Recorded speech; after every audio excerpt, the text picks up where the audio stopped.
From Jerry Loper Field on the campus of Hamilton High School, it's the Cox 9 High School Game of the Week.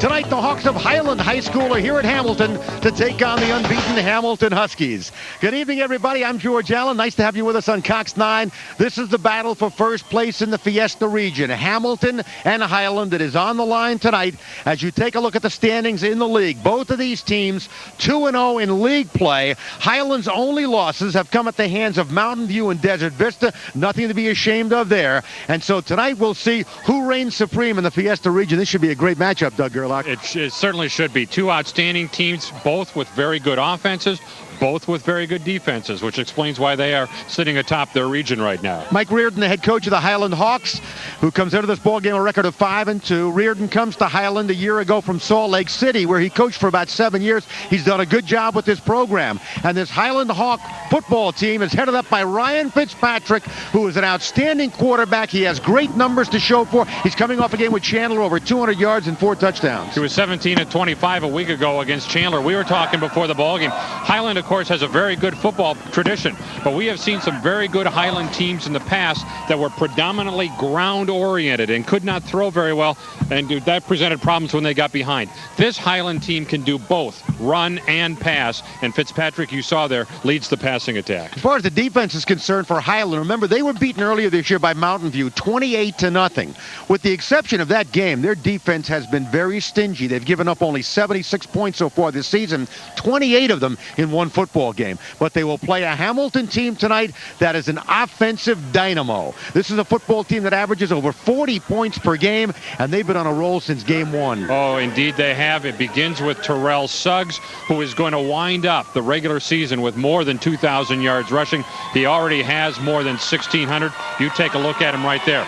But while the offense at Hamilton begins with Suggs, it doesn't end there because they have some other very good players too. Against Kofa a week ago, Suggs had a school record for rushing with 5 touchdowns. He's been incredible in every single game. We saw Suggs earlier this year against McClintock High School, and you take a look at him, one of his touchdown runs against McClintock. He went over 300 yards in that game. A week ago, 367 yards. However, as Doug pointed out, there are other people in the backfield. Travis Brown, who is a very good quarterback. Indeed, he is. And remember the game we did against McClintock, one of the things that John Wren remarked about at the end of the game was his ability to call audibles at the line of scrimmage, to check out of the play they had called in the huddle and to go to something else after they saw how the defense was aligned. But when you have a quarterback like that, and also a quarterback who runs the option as well as he does, how do you stop them? Well, nobody's been able to figure it out yet this year. They can also throw the ball when they have to. They have a good receiver in Chaz Scott as well. This is only the second year of football here at Hamilton. Last year they played a 2A, 3A schedule. They jumped it up to the big time this year, and they have not missed a beat. It's Hamilton and Highland, first place on the line in the Fiesta region. Back with the opening kickoff here at Jerry Loper Field in just a moment.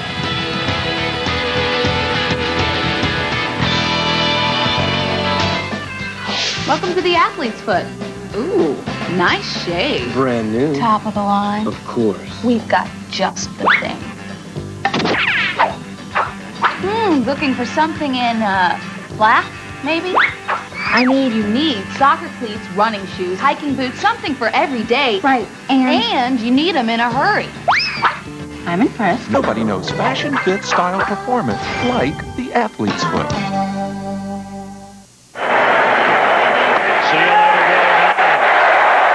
As a Major League pitcher, I know how exciting it is to be part of a winning team. And there's a winning team at work right now in our community that's depending on people like you and me. That team is United Way. With our help, United Way gives hope to people in need through hundreds of local programs. United Way makes the Valley of the Sun a better place to live for all of us. So join me on a winning team. Give the United Way. Quick question. What's Arizona's favorite pizza deal? If you guessed the Domino's Mega Deal, you are right. Only Domino's has the Mega Deal. Any pizza, your choice of delicious crust. All the great tasting toppings you love. Any medium, only $8.99. Any large, only $10.99. Now that is a Mega Deal. Any toppings, medium, only $8.99. Large, only $10.99. Delivered hot, fresh, and delicious to your door. No wonder Arizona calls Domino's. First place in the Fiesta region on the line tonight. Highland taking on Hamilton here at Jerry Loper Field, and we're about set for the kickoff. Kes Van de Graaff will kick off for Highland, and we're just about underway with this one. Excitement here at Hamilton High School. What a great facility. Terrell Suggs in your picture as Van de Graaff gets set to kick it off. He approaches the football, and we are underway. It is a high, short kick that's going to bounce down and be picked up down there. Chaz Scott on the return, and Scott dropped inside the 20-yard line, down around the 15. That's where Hamilton will go to work. 1st and 10 from their own 15-yard line, and Trevor Johnson has not had to throw the ball a whole lot when you've got a Terrell Suggs in the backfield, but combined running and throwing, he has got close to 700 yards. You saw what he did last year with this Hamilton football team. Well, what a story this is. Hamilton a year ago went 7-2, played a schedule with 3A and 2A schools. They jump up to 5A this year, and here they are unbeaten. Terrell Suggs, the lone running back. Suggs with the handoff up the middle, and he gets maybe a couple, not much more, as the middle of that Highland defense stacks him up. This will be a test for Suggs tonight, because this is a legitimate good defense he's going against tonight. Suggs and Mayers, the slot is Castro. Chaz Scott at the split end. Dustin Lands filling in for the injured Ed Landwehr at tight end. Gummeringer and Dunkelbarger on the left side. Scheller and King on the right side. Andrew Dawson is the center for Hamilton. 2nd down, call it 8 to go from the 17-yard line. Trevor Johnson wants to throw. Steps up, going to go long down the field, and it is tipped away. Outstanding defense on the play that time by Will Sykes of Highland, who was step for step down the field. Nice play by Sykes. Outstanding play by Sykes. And as far as Johnson's concerned, I don't think he could have thrown the ball much better than this. Nice block by Suggs right there to give Johnson the extra time. Chaz Scott, the intended receiver, and Sykes right with him. And Scott's a good one, too. Last year, Scott gained 861 yards and scored 9 touchdowns in the one-back offense. A little different role this year for him. 3rd down and 8. On a roll, Johnson being chased, gets the pass away. It is incomplete. And it'll be 4th down. The intended receiver down there for Hamilton was number 84, Markel Mayers. So 3 and out for the Hamilton Huskies. Mayers coming into the game, 4 catches, 44 yards, and 2 touchdowns. Mayers was outstanding last year when he caught 34 passes for 559 yards and 8 touchdowns. Standing back, ready to punt, Sean Murphy, averaging about 32.5 yards per punt for Hamilton. So a defensive stand for Highland early in this game. And Murphy gets this kick away, and he kicks it away, and it's going to roll out of bounds up and around the 45-yard line. Not that good a kick, as Jason Mangan was back for Highland, but they kicked it away from him. And so Highland's going to get the ball in great field position for their first offensive possession of the ball game. Something that Highland may be filing away. Brent Daniels, 22, came in from the right side on that punt, and nobody picked him up. He came very close to blocking it. 28-yard punt that time, and there you see the numbers for Ryan Fitzpatrick. Only a junior, and had a great game last week against Chandler. Jeff Prince, Brent Daniels, the running backs. Split backs in the backfield. First play of the game for Highland as they start Prince in motion. Turn and give the ball off, and a hole opens up momentarily and then closes in a hurry as Daniels, the ball carrier, and the tackle, Jason Rodriguez, the linebacker. Rodriguez only a junior. John Snell's only a junior, the other linebacker. Prince and Daniels in the backfield with Mangan, the flanker. Marquise Cooper, the split end. Philip New, they go to him a lot, the tight end. Bryton Johnson, along with Riley Haviland, Travis Hinton, and Brad Koppel on the line up front. 2nd down and about 7 to go for Highland. Marquise Cooper starts in motion.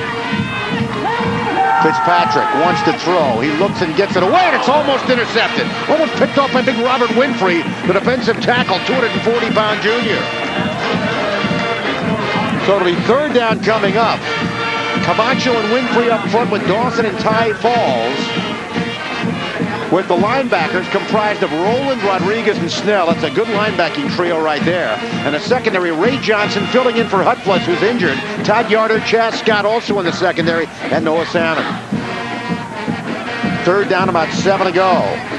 Highland with the ball. First time tonight. Pressure on. Fitzpatrick rolling the other way. Gets the pass away complete, but it's short of first down yardage. Down to about the 40-yard line. Salmon makes the tackle on the receiver, the tight end, Philip New. New's 25th catch of the year. The leading pass receiver by far for Highland coming in. Not only that, he's the leading receiver in the region. They pick up about 4 yards on that pass play, and, well, it looks like they're bringing their punting team in. I was about to say that might encourage them to go for it on fourth down. Fourth down, and about 3 to go for Highland. They opened the game by kicking off to Hamilton, pinned them deep, and did not give up a first down, and got good field position to start this drive on the 45, but they haven't been able to move it. Nobody deep for Hamilton. Nobody deep at all, and Highland's going to try and down it deep, and they'll do just that. Down to around the 14-yard line. As the punt by Jeff Prince gets the job done, and Hamilton will start deep in their own territory yet again. Hamilton coached by John Wren, who coached near Chicago for 15 years at 3 different schools. His teams got to the semifinals for the state title 3 times. He won it all in '94. And he has got an outstanding football team here at Hamilton this year. The one-back offense. And when you got a back like Suggs, you really don't need too much more. Handoff to Suggs, and he's stacked up and dropped after a gain of about a yard out to the 16-yard line. Not much more. Remember, this Highland defense has been very tough all year. Steinprice and Koppel and White up front on the defensive line with a linebacking quartet of Prince, Dallendahl, Philip New, and Spencer Larson, and a secondary for the Highland Hawks of Cullen Deacon and Jason Mangan at the corners, Brent Daniels, strong safety, and Marquise Cooper, the free safety. Suggs got a gain of 1. Second down, 9 to go. No score in the game, first quarter. Each team has touched it once. Suggs the handoff, he's not going anywhere. He's dropped right at the line of scrimmage. It'll be third down and 9 to go. Prince was there and also getting up off the bottom of the pile, Brian White on the defensive line. There's John Wren. Wren, his team won 44 consecutive regional games in Chicago. Still stands as an Illinois state record. And they are keying on Suggs, no doubt about it. Third down. Call it about 8 to go. We approach 8 minutes to go, first quarter, no score. They start Chad Scott in motion. Johnson on a roll, gets it away. Got his receiver, Dan Castro, up the first down, up at the 30-yard line. Dan Castro, the slot back. 3 catches for 33 yards and a touchdown coming in, and a big catch right there. Castro is lined up on the left side in the slot. He came straight down the hash marks, then cut to the outside, and you see everybody playing well off of him. A nicely delivered ball by Johnson, and the first down of the game now for Hamilton. I'm sure people wonder about one thing. If they stop Suggs or can slow him down, can Johnson throw the football effectively enough where this team can win? Well, he rifled that one right in there. Option play to Suggs. Suggs some running room. Suggs is running over people. He's got a first down, and he's out near the 45-yard line. Blow it down on the 44. Move the sticks, first down. Best run of the night for Suggs. That's another play they run very well, the option play. See right here, somebody goes after Johnson. Larson goes wide, a linebacker for Hamilton. Suggs cuts back inside and picks up good yardage. First down just shy of the 45. Option again, Johnson keeps. Trevor Johnson got close to 5 yards up near midfield before he's finally dropped. Johnson can run. 50 carries this year, 350 yards. He's averaging 7 yards a carry and 6 touchdowns. Last year, this kid was the leading scorer with 58 points. He rushed for over 570 yards last year, and he passed for 1,260 yards. That time he showed his quickness. He had Dahl, 82, come flying at him, and he cut back inside and didn't allow Dahl to tackle him. Second down, and about 5 to go. Scott in motion. Hand the ball off to Suggs, and Terrell Suggs is loose again. He's got a first down inside the 45, blown dead down near the 41-yard line of Highland. That's a first down for the Hamilton Huskies. For the last 2 times Suggs has touched the ball, he's gotten good yardage.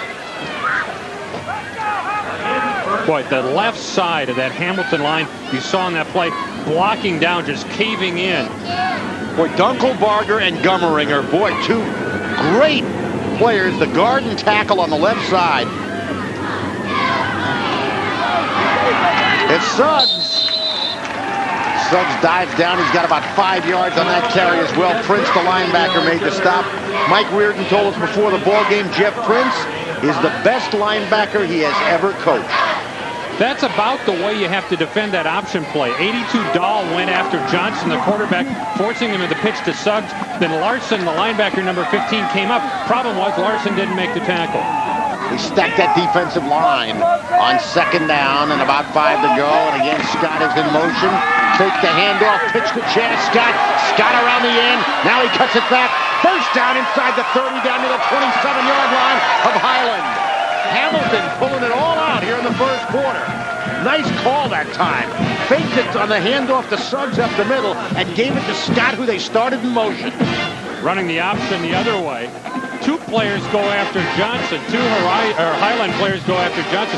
Nobody went with Scott, and that's the reason he gets around the end untouched and heads upfield for the first down. That's only the 3rd carry of the year for Chaz Scott. He has scored 3 touchdowns on pass receptions this year. First down. Good block. Johnson looking for running room and tucks it under, and he's down inside the 25-yard line to about the 24. Got a few yards. Trevor Johnson, a senior. Johnson had a 45-yard touchdown run against Colfa in the big win by Hamilton.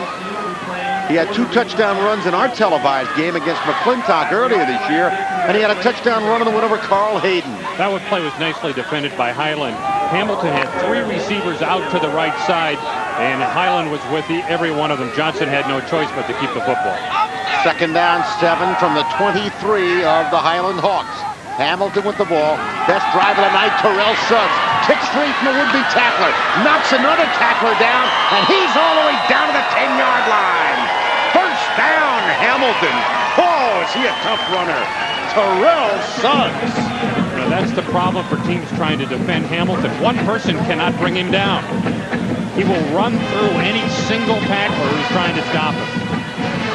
Already 7 carries for 43 yards, and he's just getting started because the first 3 times or so he carried the ball, he only got a yard or 2 each time. 11th play of the drive coming up. 5 first downs on this drive for Hamilton. Threatening, give it to Suggs. Suggs is inside the 5, down near the 3-yard line. Second down coming up. Hamilton knocking on the door.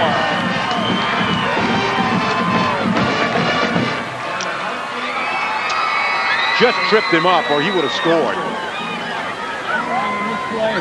Johnson has the play from the sideline. And here comes Hamilton from the Highland 3. They'll be under 4 minutes to play in the first quarter when this ball is snapped. No score, but Hamilton's threatening. Penalty marker down, and Suggs may have started a little too quickly that time. They'll stack them back 5 more yards now.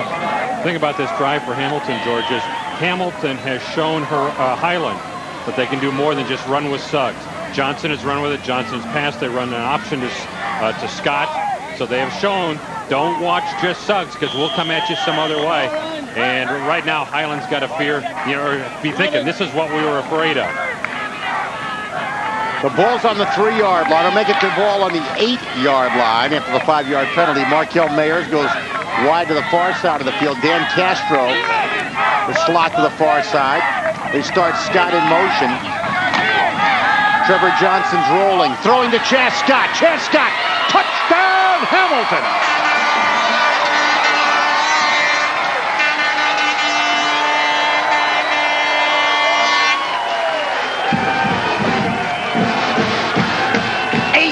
Scoring pass, Trevor Johnson to Chaz Scott.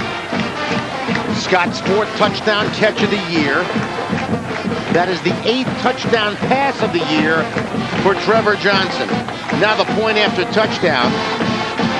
Brandon Woods puts it up, and it is good. So Brandon Woods, his 36th point after touchdown this year. And Hamilton has the lead, 7-0 with 3.5 minutes to go in the first quarter.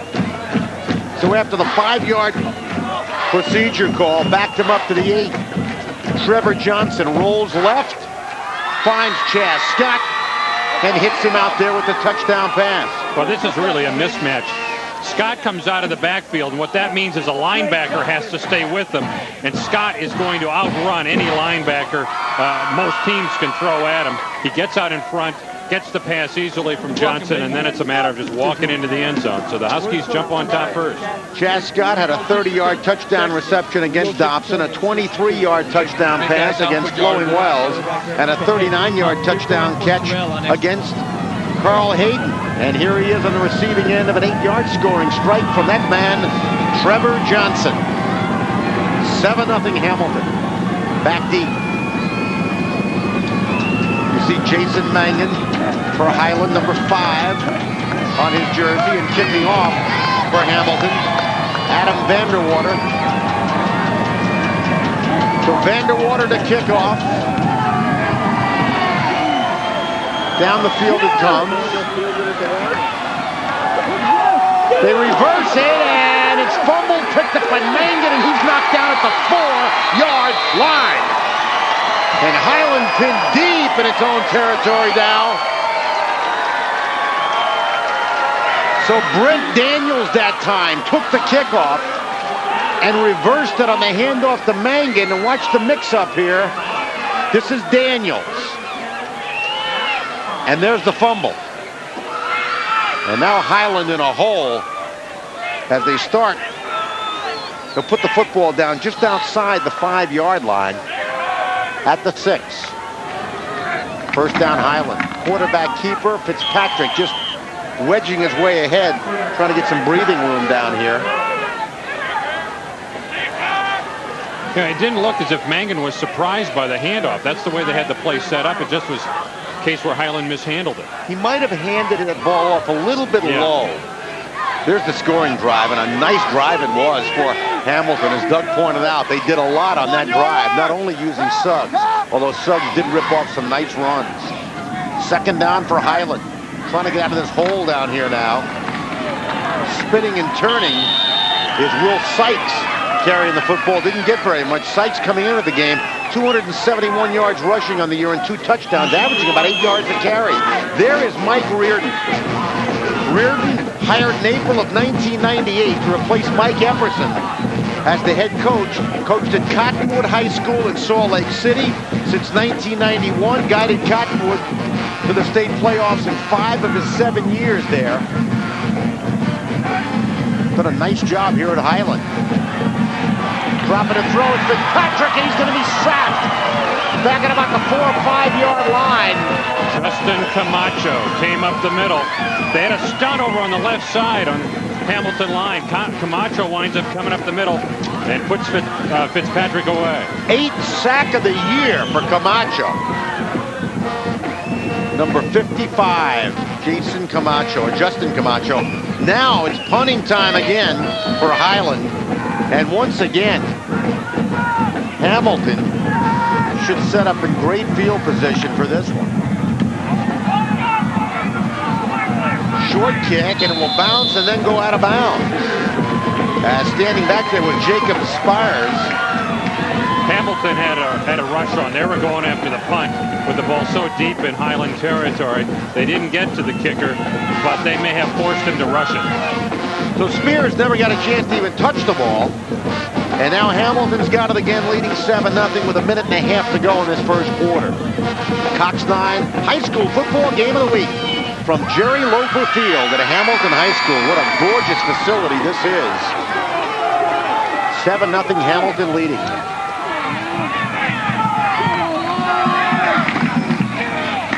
Trevor Johnson fakes the handoff. He's going to keep. Johnson's got a first down. He's knocked out of bounds down near the 20. 17-yard run by Trevor Johnson. Handles the ball very well at this quarterback's position. Well, what a block thrown downfield by 82 Lance. It was on the right side of your screen that just really sealed off any hope that Highland had of catching Johnson from the inside. Johnson then maneuvered to the outside and picks up a huge gain. 3 carries, 24 yards in the early going for Trevor Johnson. Castro and Mayers wide out to the near side of the field. Scott to the far side. Suggs the lone running back on 1st and 10 from the 21. Suggs the handoff. Look at him kick free and fight for more yardage. Drags people down to about the 14-yard line on a play that looked like it was going nowhere. He still got 6 or 7 yards. Dunkelbarger 64, Gummerringer 57 on that play.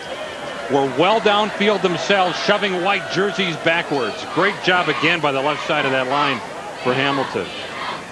The ball's on the 14-yard line. Suggs takes the handoff. Doesn't look like very much right there. All of a sudden, he's going to come back up and look at him fight for yardage. He is a tough runner to bring down. 2nd down about 4. Johnson again. This time he's going to be wrapped up and thrown down. Nice play made by Spencer Larson, the linebacker. He's just a sophomore, this kid. And he made a nice play right there. Johnson's a tough runner to bring down as well. That's essentially the same play they just ran. This time, Larson knows what's coming and is sure-handed on the tackle. That's the end of the first quarter here at Hamilton High School. Our score, Hamilton 7, Highland nothing. Back with more in a moment.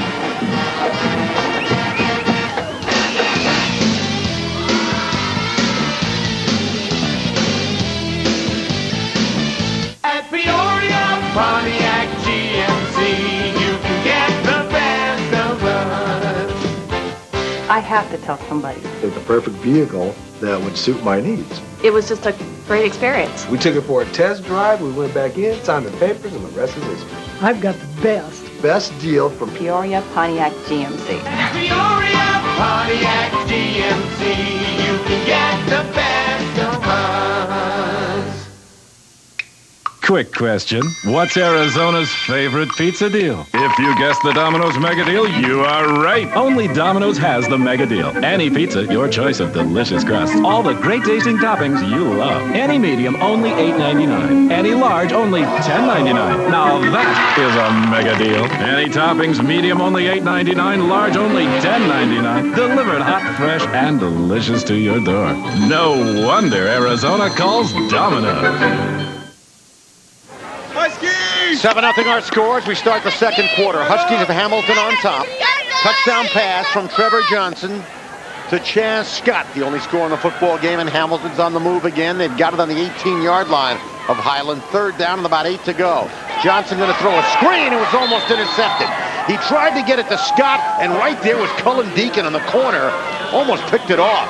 Yeah, I'm not sure Deacon saw the football coming. He was more intent on stopping Scott, and the ball wound up in his lap. Boy, that one could have been picked off easily. Watch it again. Deacon right there. So it's 4th down. So for Hamilton, going to get a field goal attempt here.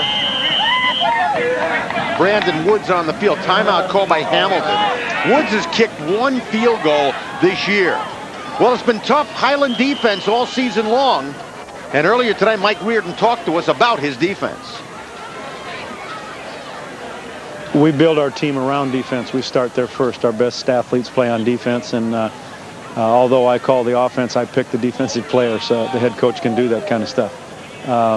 But we rest our players on offense and play our best players on defense. And it's shown all year long, except for the one game where we took a step backwards. That was a stand that Highland had to have, and they made it right there. And now they're going to force Woods to try a field goal. There's Mike Reardon on the far side of the field. Woods will try a field goal. He's got 1 field goal this year, a 29-yarder in the win over Flowing Wells early in the season when Hamilton won that game 15-0. It'll be a 35-yard attempt.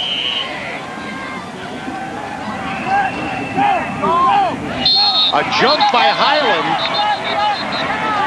But even if that's the case, when they step off 5 yards, it will not be enough for the first down.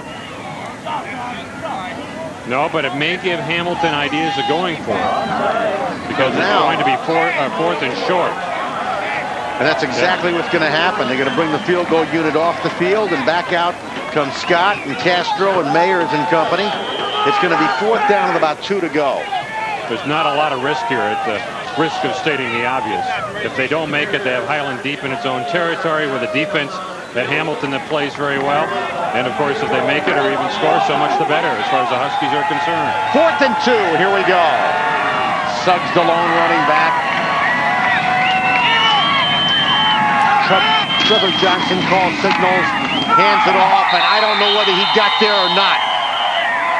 I want to say no. I don't think he made it. Let's see where they give him the spot. That was Suggs up the middle.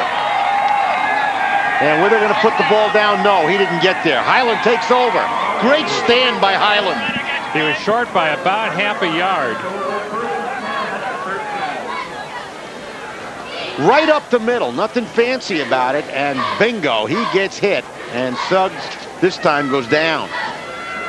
You know who makes that play? 74, Travis Bright. He got underneath the Highland offensive or Hamilton offensive lineman who was opposite him, then started to lift him up. Suggs ran into the congestion, and that, as much as anything, is what stopped him.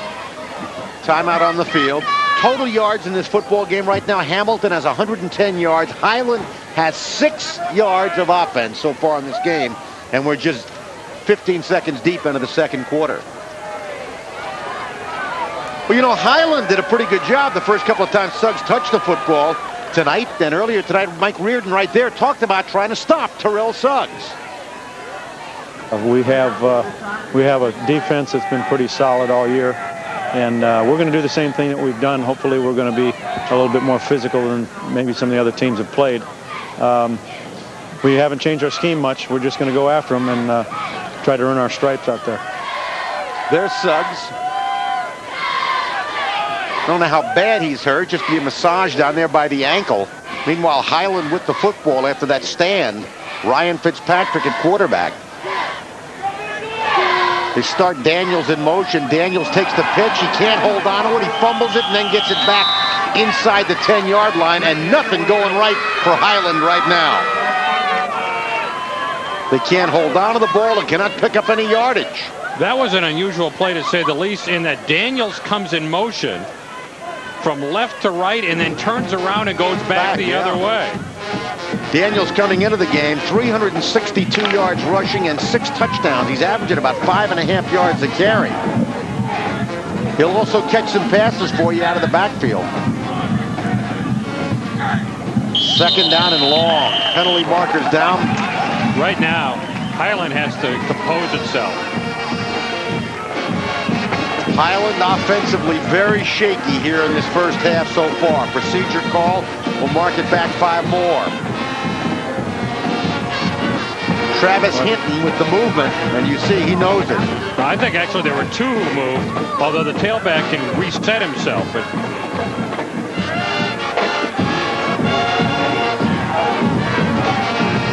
Cooper comes wide to the near side of the field, so does Daniels. Lone running back is Nick Hale. Up the middle out to about the 10-yard line. Got about 5. Hale the ball carrier. Thing is, the 2nd and long, you'd like to give some thought to putting the ball in the air, but when you're this deep in your own territory, it limits you to some extent as to what options you have on offense. Hale's only a junior, the running back. 13 carries coming in for 102 yards, averaging 7.8 yards a carry. Nick Hale. So now, 3rd down and about 14 yards to go for Highland. Again, pinned deep in their own territory, trailing 7-0. Daniels in motion. Fitzpatrick rolling to his right.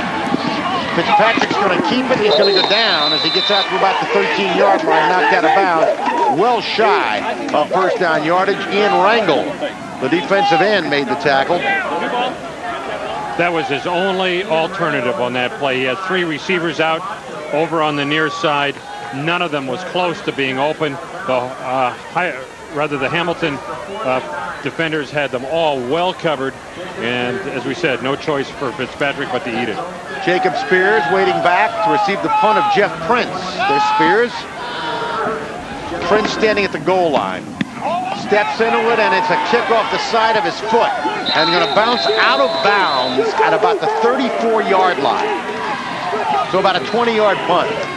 by Prince that time. And again, Hamilton sets up in great shape. Well, the question right now is, can Highland figure out any more ways to hurt itself? Dropped balls, one on a kick return, one in the backfield deep in their own territory, penalties, and now a shanked kick. In a horrible first half for the Highland Hawks, and yet they still only trail 7-0. But they're giving Hamilton great field position here. Option, pitch to Suggs. Suggs cuts it back, look out. Terrell Suggs is down at the 20-yard line.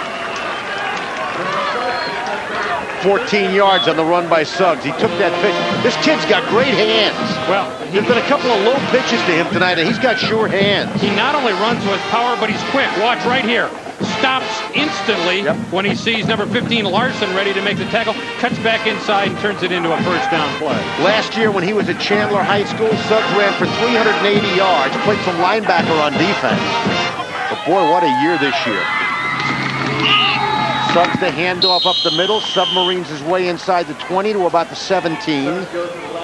Numbers on Suggs this year. Against Dobson, 203 yards and 4 touchdowns. Against Flowing Wells, 249 yards. Against Canyon Del Oro, 172 yards and 3 touchdowns. Against McClintock, 319 yards and 4 touchdowns. Against Carl Hayden, 163 yards and 2 touchdowns. Went for 183 and 4 touchdowns against Gilbert. And last week, 367 and 5 touchdowns against Kofa. And you just look at his numbers tonight. He is an incredible running back. Look at it here. Terrell Suggs. Terrell Suggs to the outside. Terrell Suggs. Touchdown, Hamilton. Terrell Suggs. Touchdown number 23.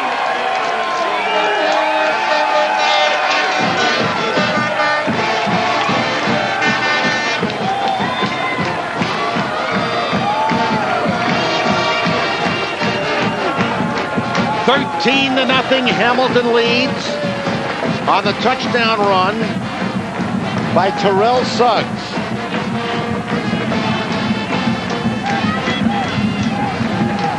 Now the point after by Woods. On the way and good. 8 minutes, 11 seconds left till halftime, and Hamilton is out to a 14-0 lead over Highland in this key Fiesta Region game. Here's the handoff again. You know, once he gets a couple of steps past the line of scrimmage, he's got so much momentum, he's tough to bring down. In the last 3 weeks, Highland had given up a combined total of 2 touchdowns. Hamilton has 2 touchdowns, and we're not done with the first half yet tonight. It's incredible when you look at Highland. They gave up 28 points in a loss to Mountain View, and the week before they gave up 29 in a win over St. Mary's. That's 57 points they gave up in back-to-back games. But other than that, they've only given up 2 against Canyon Del Oro. They shut out Mesa earlier this year. They gave up only 14 to Desert Vista, shut out Mesquite, and gave up only 3 to Chandler. So the 2 games where they gave up a ton of points were back-to-back games against St. Mary's and Mountain View. Other than that, this defense has been solid. That man has been solid all year. Almost like a man among boys, Terrell Suggs. Here we go, Vandewater the kickoff.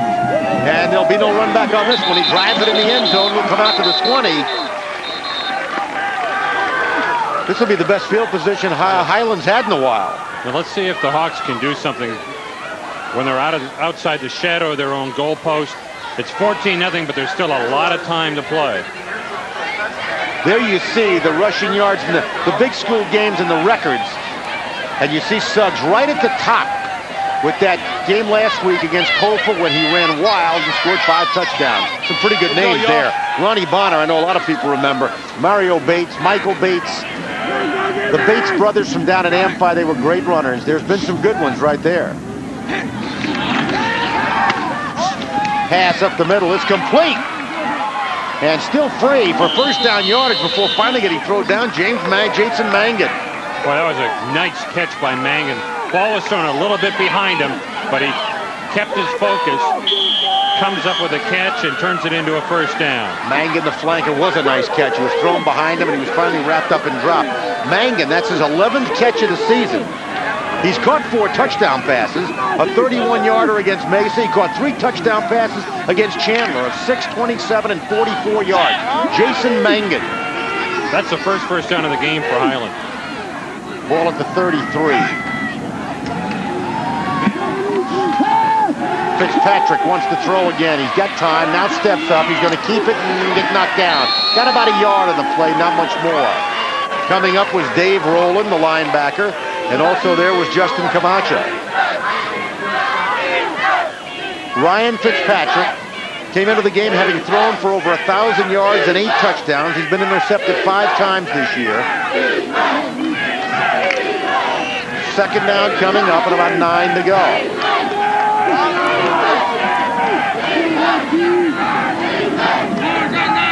Double wideouts to the near side of the field and the far side. Fitzpatrick wants to throw, now tucks it back down. Now he's going to throw off his fingertips and incomplete. Try to hit Brandon Larson, and Larson couldn't hang on. Larson, 4 catches on the year for 56 yards coming into this game. Well, the last time that the Huskies touched the ball, it took them 3 plays to go 34 yards after that short punt.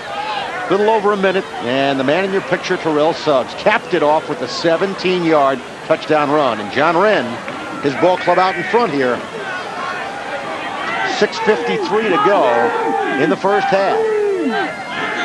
Shotgun formation on 3rd and 9. Fitzpatrick going to give the ball off, and some running room, but not enough for a first down. Got about 8 yards on the play, did Will Sykes, but they'll have to give it up. Sykes had a 34-yard touchdown run in the win over Mesquite, and he also had a touchdown run against St. Mary's. Looked right there like he had a little bit of running room, but a nice play by Dave Rowland, who came up from the linebacker spot to cut him down. Now Prince to punt again. Nobody back deep for Hamilton. Prince steps into it, and he gets it straight up in the air, but not any distance. And now it bounces backwards. That's about a 5 or 6 yard punt. Sure is. Boy, Highland having their problems in this half. And Hamilton's going to get it again, this time in Highland territory. Now, I could understand Hamilton not having anyone deep the last time that Highland punted, because Highland was in Hamilton territory and, figured, well, maybe the ball will go into the end zone. Let's get another man up there on the line. But this time, they still put no one deep. And it didn't hurt them. Bad punt was forced. That's 2 bad punts now for Highland in the last 2 tries. Hamilton, 10 more plays offensively. Castro on the handoff. Dan Castro finds some running room. Castro's loose down to the 30-yard line. That's a first down. 17 yards on the run by Dan Castro from the slot back position. Castro coming into the game has run for 173 yards and 3 touchdowns this year. He's averaging 9 yards a carry, and he got better than that this time. 7-yard touchdown run against Dobson. Had a 5-yard touchdown pass reception against Carl Hayden. He's a senior, 6 feet, 190 pounds. Dan Castro. First down, Hamilton. Somebody broke too soon. That's going to cost them 5 yards. 5 minutes and 49 seconds to go. You're looking at Tom Scarduzio, the referee tonight. Dana Smith, the umpire. Fernando Martin is the linesman. The line judge is Brian Duguid. The back judge, Bob Sietsema. Ball now at the 35-yard line of Highland. The Hamilton Huskies. Only their 2nd year of football here at Hamilton. And John Wren's put together a heck of a program. Suggs up the middle again. Terrell Suggs, look at him just run over people. He's got a first down as he lunges this time inside the 20-yard line. First and long, and he picks it up himself. He's also so quick off the snap, getting to the line of scrimmage. Absolutely. That's what impresses me about him. He hits that hole so quickly. When that ball snaps, he's there, ready to receive that handoff. See, what a block by Dawson, 62. Did you see that? Just drove his man out of the play. Suggs running behind him. This is a great offensive line that Suggs runs behind. Suggs again. can't stop him 5 yards. If there's somebody down at the line of scrimmage, he'll just leap over him and just go for another 5 yards or so. So Hamilton's threatening again. They lead 14-0. 4.5 minutes to go till halftime. Barry Sollenberger will be with us at halftime, so stay with us.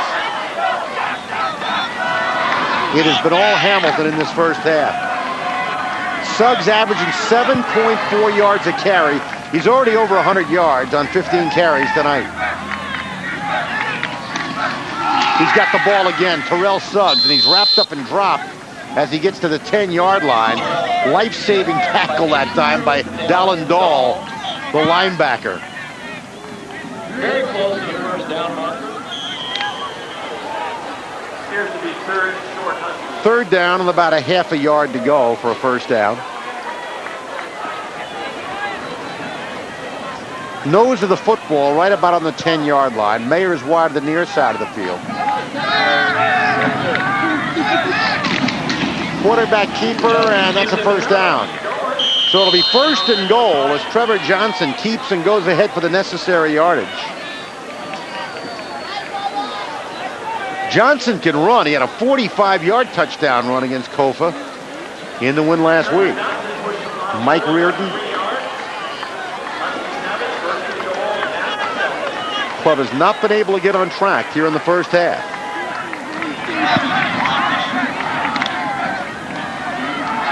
Hamilton leading 14-0 and threatening again inside the 10 of Highland. Chaz Scott in motion. Trevor Johnson wanting to throw, gets it away, incomplete. Tried to hit Castro in the back of the end zone, but had to get rid of that ball. He was feeling some pressure. Yeah, Brian White, 75, was in there for Highland.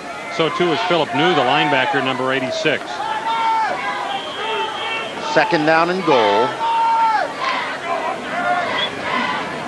Johnson gets the final words from John Wren. From the 7-yard line of Highland, Hamilton with the football.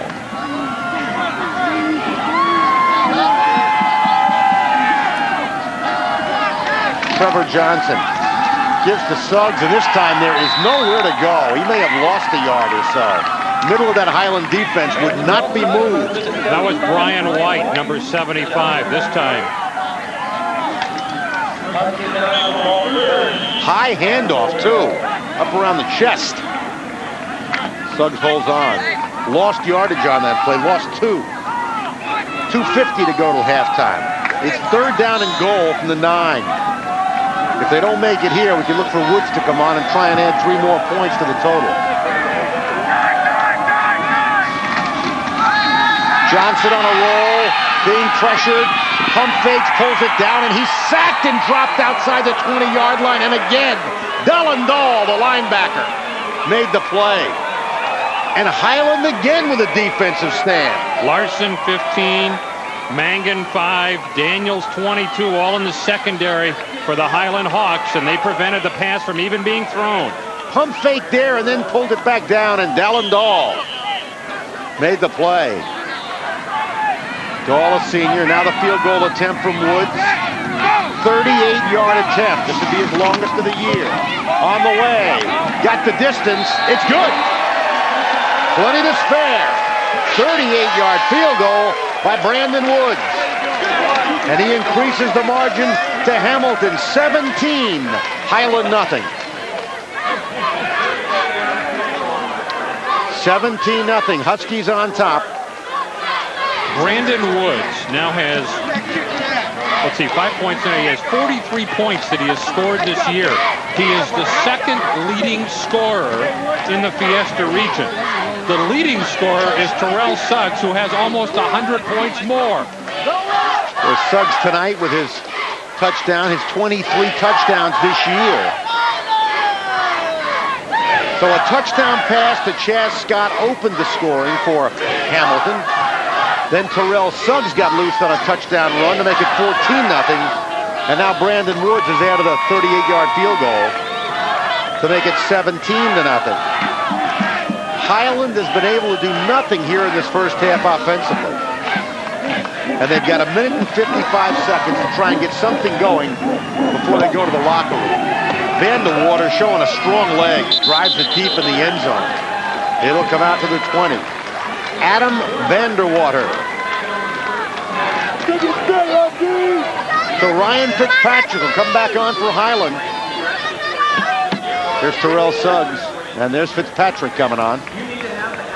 Fitzpatrick's only a junior. 6'2", 290-pounder. This Highland team earlier this year was down 22-8 to St. Mary's at halftime and rallied to win the football game 34-29. There are 2 losses this year with a Mountain View and Desert Vista.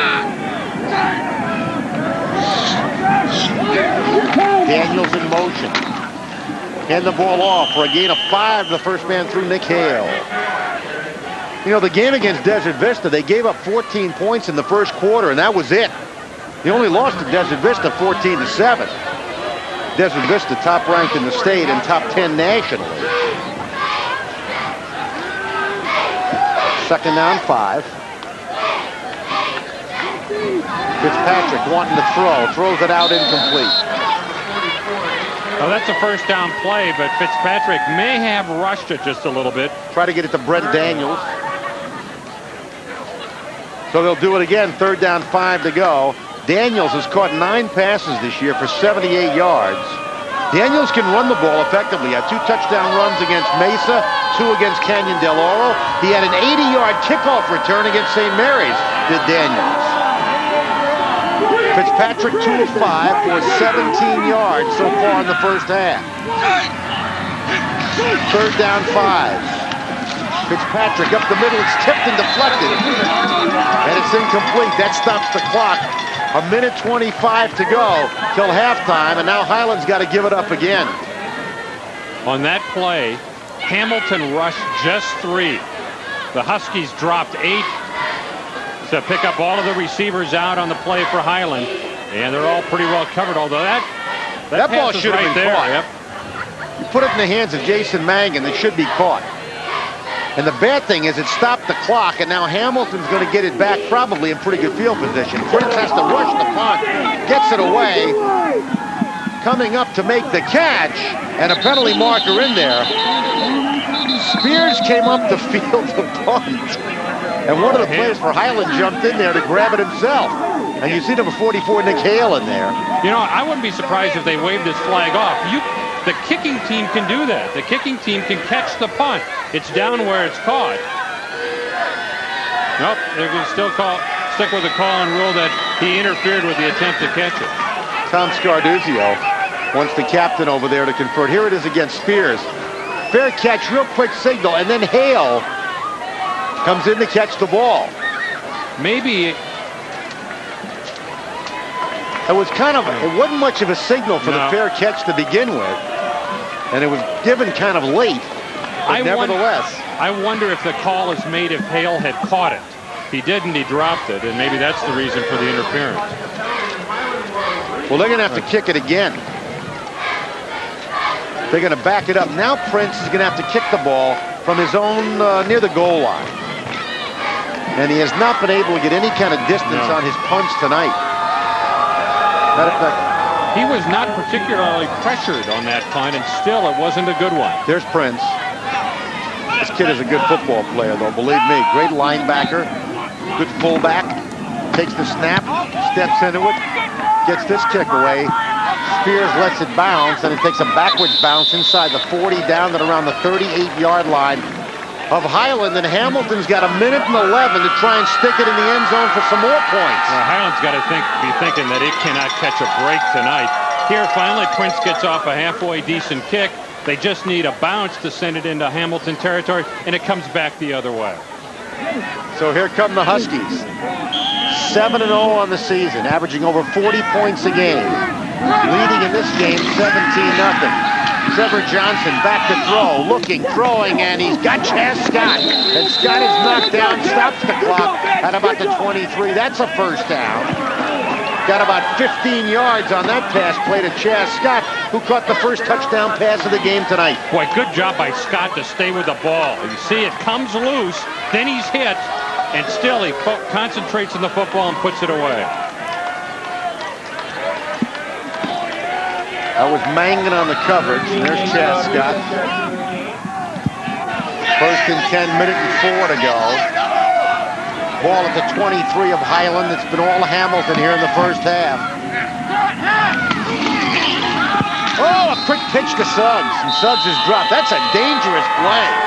About a two-step drop by Johnson, who immediately calls timeout, and then Suggs starts up the middle, and he flips him a little pass ahead. Boy, that could be dangerous. Could lose the football on a fumble easily on that, but they worked at that time. They didn't get much yardage, and immediately called timeout. Well, actually, the danger is that the ball might be picked off in the air. If it falls to the ground, it's an incomplete pass because it did go forward. I'll tell you what, this is a fun team to watch. They got a little bit of everything in the arsenal, Hamilton. Try a little option. They've got Mr. Suggs. Johnson can throw the ball. Johnson will run it at times. They huddle up now around John Wren. Hamilton, after tonight, closes out with Mesquite next week, and then they play at Chandler. And Highland closes out at home with Kofa next week, and then they'll be at Gilbert. There's the power rankings heading into this week. And you see Hamilton 7-0 and a rating of 42.5, right up there with Trevor Brown. Second down, about 8 to go. Suggs pulls free and finally dragged down from behind as he gets inside the 15-yard line, but still got big yardage. And finally pulled down. Boy, he is a tough runner.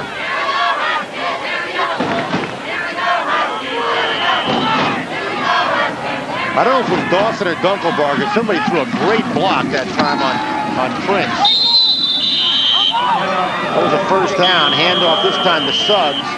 Suggs is down to about the 10. Timeout call by Hamilton with about 43 seconds to go. That might be their last one.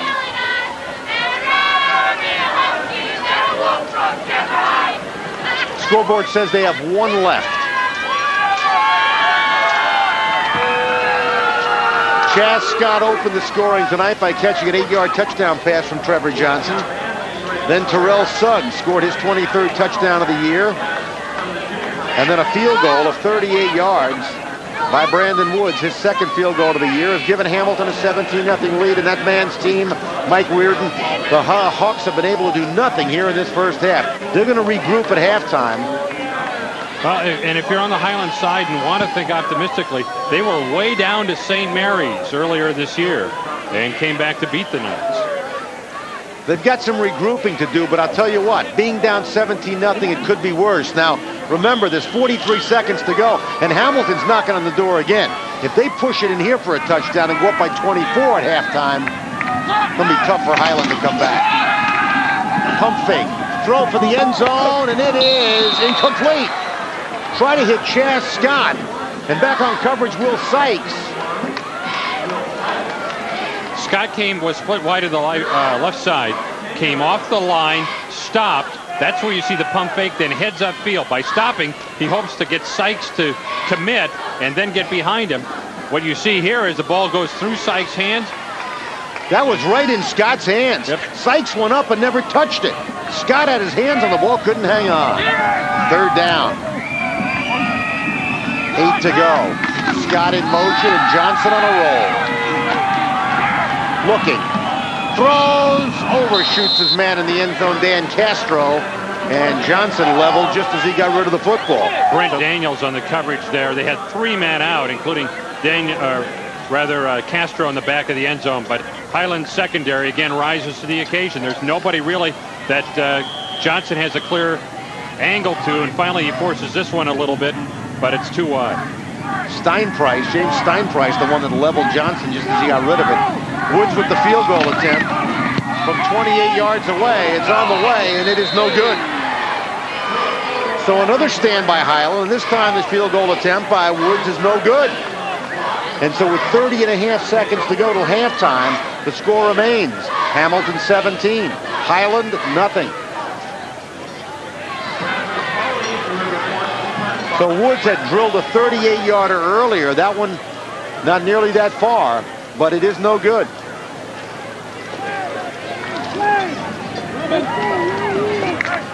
So Highland with the ball now. They may just decide to just let the clock run out and take this deficit to the locker room. Fitzpatrick on a sneak up the middle. That may be the last play of the half. They will not have to snap it again. They can head to the locker room.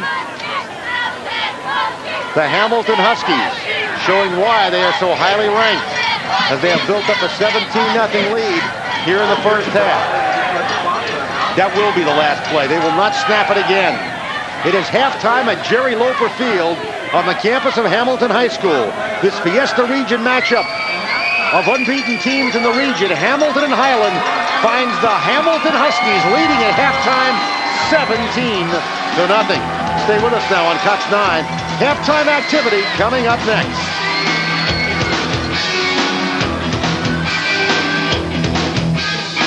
At Peoria Pontiac GMC, you can get the best of us. I have to tell somebody. They're the perfect vehicle that would suit my needs. It was just a great experience. We took it for a test drive, we went back in, signed the papers, and the rest is history. I've got the best. Best deal from Peoria Pontiac GMC. At Peoria Pontiac GMC, you can get the best of us. Fall Friday nights mean one thing: high school football. The excitement builds weekly as teams battle for playoff positions in the postseason tournaments that will determine state champions. This is football at its best. Plan to see your local high school tackle an arch rival this Friday. For game time and location, consult your local newspaper sports section. Presented by the Arizona Interscholastic Association.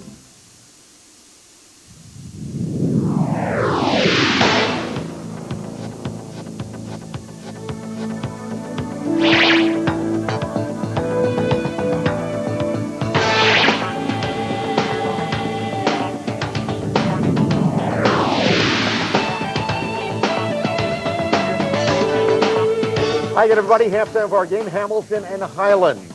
I'm George Allen, joined by Barry Sollenberger, the Sports Information Director for the Arizona Interscholastic Association. Believe it or not, we are already upon the playoffs here in the state of Arizona. That's right. Semifinals in Class 1A already being played, with the championship game set for Saturday, November 6th at Apache Junction. You know, George, I've been to the last couple of playoff games that they've had there at that school. I mean, the last couple of years, and the 8-man, it's really interesting to watch that. You know, unfortunately, if you follow 4A and 5A schools in the Valley, you don't get a chance to see some of these smaller schools play because they're playing at the same time. But watching kids play on an 80-yard by 45-yard field or whatever 8-man is, it's a lot more high-scoring game than we're used to in the 5A, 4A ranks. I remember up until the mid-'60s, they played 6-man ball, and the scores resembled basketball games, and they had to change the 8-man ball. But you know, that's a sport that's kind of struggling because there's not that many schools left, George, in Arizona that play 8-man football, because in the last couple of years, a lot of those schools have moved up. No question. Fort Thomas appears the class of 1A. They rolled again last week over Clifton 42-6. Danny McEwen, good running back for Fort Thomas, over 120 yards and a touchdown, and Eric Heighton, fine quarterback. He had a big game, too, for Fort Thomas. They are the favorites going in, no question about it. Class 2A, this is really a great race this year for the state championship. Phoenix Christian, Mark Tefteller, tremendous career he has had at Phoenix Christian. Had another big game last week and a huge win over Scottsdale Christian. Thatcher, the defending state champion, they're only lost to an out-of-state school from New Mexico, and you can't leave out St. John's. This is going to be a good battle. You know, I think Tefteller's going to throw 100 touchdown passes before he gets out of that school. They're going to be glad. The opposition's going to be glad when that kid graduates from Phoenix Christian. You know, some of these key losses that these good schools have been out of state. You know, like you said, George, Thatcher got beat by a 3A school in New Mexico. Phoenix Christian got beat by a real good football program in the San Diego area, I believe it was.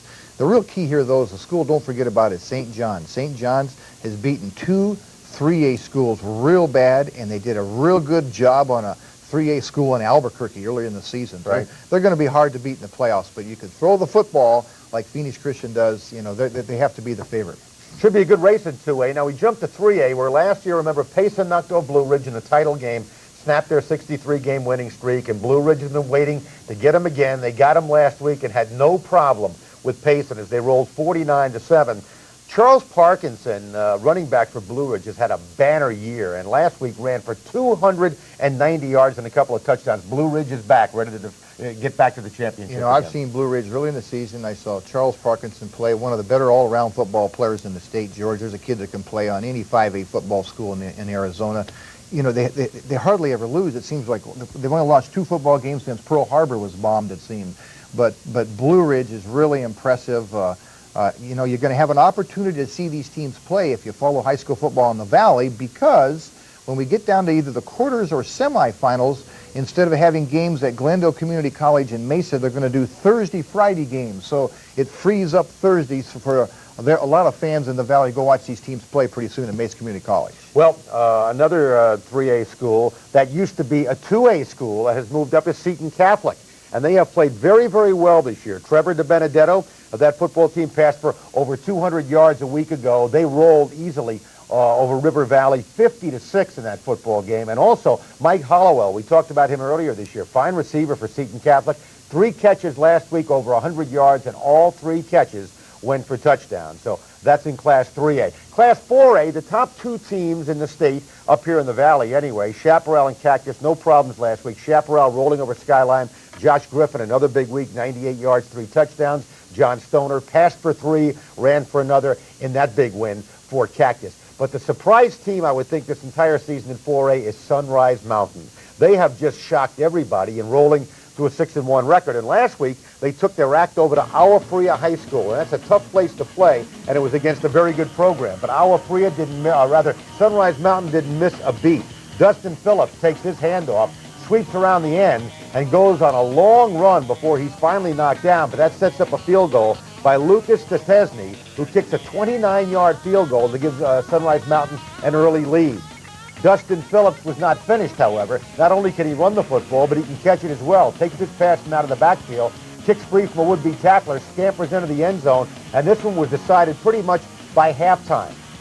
Here's an option pass for a touchdown as Andrea Sneed fires the touchdown pass in the end zone. They tried everything, and it all worked last week. Here's a lateral. Looks like a pass, but it's a lateral. That's a live ball. And Sneed picks it up, or rather Stesny picks it up, runs it in for a touchdown. Sunrise Mountain 42-6. Boy, this has been the surprise team in 4A, and they beat a good Agua Fria team. You know, George, Bill Gahn did a real good job for 15 to 20 years that he was at Prescott. Now he's down here in the Valley coaching, same results. You know, you get good coaches in good school systems, and like we've talked on the show before, if you haven't seen the growth in this valley in the northwest part of the city, it's just unreal. And so that's one reason you have a lot of these new schools popping up there, and they're real successful in their major sports so far. They have a lot of kids already, and they have real good coaches, and you have good programs because of it. A couple of other schools that we can mention. Tolleson won their game last week over Mojave. Mike Bell, 260-plus yards on the ground, 328 all-purpose yards for this fine running back from Tolleson. And look at the resurgence of the Vikings of Sunny Slope. Sunny Slope knocks off Apollo last week, 42-20. They have come on like gangbusters this year. You know, George, they have one of the finer sophomore quarterbacks in the Valley in Mike Nixon. And when you have a good athlete at that position in the high school level, you're going to be in the hunt. People forget that, you know, about 25 years ago, one of the best high school teams in our state's history was that 1970 team that Ollie Mayfield coached at Tucson High. And they won the state championship something like 56-16 in Sun Devil Stadium that fall. And the team they beat, of all people, was Sunny Slope. But enrollment's gone down in that community, and now they've dropped down a class, and they've struggled on and off since then. But it goes in cycles with athletes, you know, and they have a good run right here now, good athletes. And when you have one that's going to be a sophomore, that means that that kid stays healthy. You watch for Sunny Slope to be strong for the next 2 or 3 years. No question about it. Also, keep an eye on Scottsdale Saguaro. They've come on of late. Got off to a slow start this year. Brian Giovanni, their fine quarterback, he has had some big games passing, too, the last 3 weeks or so, and they're a team to keep your eye on down the stretch. To Class 5A, where Desert Vista had no problem last week, the top-ranked Thunder rolling over Corona del Sol. Marcus Thurman, big ball game, 175 yards. Boy, what a great addition he has been to that great football team this year. Mountain Point, they remain unbeaten. They beat Casa Grande 21-14. A lot of close games for the Pride. Yeah, you know, when you get down to the playoffs, coaches always kind of wish we had some close games during the season so that all your games aren't routes, because when you get in the playoffs, the majority of them are going to be close games. Well, Carl Kiefer doesn't have to worry about that at Mountain Point. It seems like every doggone game they played in has been close. But, You know, he has a real good running game, really good athletes up front defensively, and he has one of the more solid defensive ball clubs that he's had since he moved into that new school about 10 years ago in Ahwatukee. The problem that they're going to run into when they get down to the end of the season when they face Desert Vista is Desert Vista has so many more weapons. It's going to be harder for them to defend Desert Vista than it is going to be for Desert Vista to defend the Pride. Well, one team to keep your eye on in the city of Phoenix is Trevor Brown, Bill Mitten's ball club, and they seem to be in the playoffs every year. Remember that stretch in the 80s where they got to 3 straight state championships? Well, the Bruins of Trevor Brown last week hosted the Bobcats of Central. Bill Mitten, right there, the only coach that school's known since 1972, going for his 200th victory. Opening the scoring, Alex Lucero with a long touchdown pass to Assad Hunter, 67 yards to put Trevor Brown on the board early in the ball game, and they lead in that ball game. There were some bright spots for Central. This is an improving program. Isaac Russell on this touchdown run around the end to put Central on the board.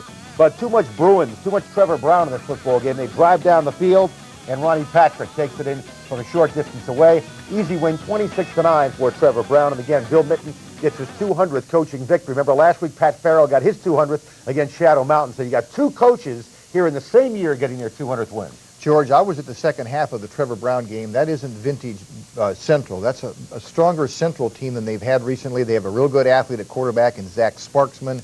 The most impressive thing to me, George, was what the Phoenix Union school system has done in the decade of the 90s in improving the facilities at almost all of their schools. They've improved the lighting at Trevor Brown. They've improved the concession stands, the grandstands. They have an all-weather track at the school now, as most of the Phoenix Union school system schools do. And nowhere is it more evident than the new school that was built out in the southwest part of the valley. Cesar Chavez High School is as impressive a looking high school campus as there is in the state of Arizona today. No question. Another big game a week ago, and we had our cameras there, was Horizon and Brophy. This was homecoming for Horizon. This is one of the better teams in the state, and they're going to be there come the end of the year challenging for a state title. Brophy taking the field. Broncos young this year, and on the board quickly was Horizon.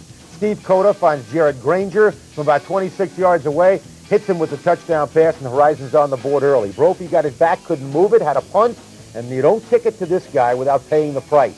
A.D. Fulcher scoops it up, and he's on his way to the races. 70 yards plus with this punt return for a touchdown. He scored 3 touchdowns in the ball game. Defensively, Quinn Swanberg is a great wrestler for Horizon. 4 quarterback sacks in the first half alone. He lived in the Brophy backfield. More Anthony Fulcher later in the game.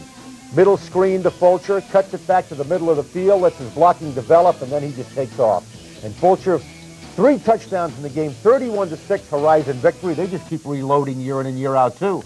George, great athletes at any level. Great athletes make big plays, especially in big games. And whether it be Fulcher or Sammy Moore at Westwood or Terrell Suggs at Hamilton, it seems like when you play against kids like that, you can defend them for 3/4 of the game, but inevitably they get you in the end, and that's what usually happens as you get down to the playoffs, is you start seeing these good athletes really shine.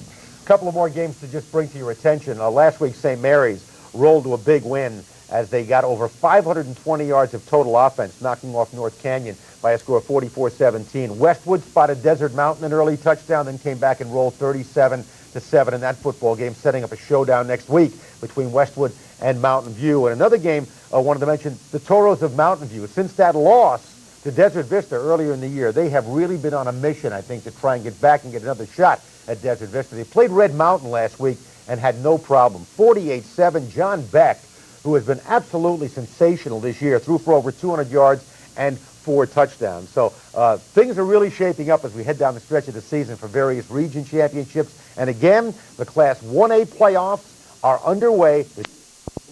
17-0 in this Fiesta Region matchup. Both teams 2-0 in the region coming in. And it was Hamilton that got the scoring underway in the first quarter from the 8-yard line. Chance Scott in motion in your picture. Trevor Johnson rolling to his left and just pitching it out to Scott. Pretty much lights out as it is right there as he scampers in for the touchdown to make it 14-0. And then Brandon Woods out of the 38-yard field goal and only 40 yards of offense.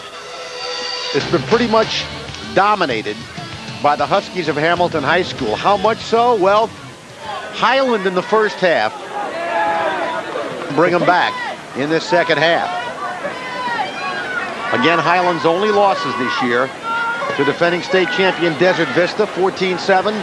And they lost to Mountain View 28-0 also this year. 5-2 coming in overall. Daniels on the handoff. Brent Daniels finds some running room. Brent Daniels with a nice cutback. And Daniels busts out to midfield and falls into Hamilton territory.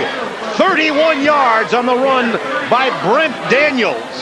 This is a team that clearly needed a spark. Maybe this is it. Best play of the night for the Highland Hawks.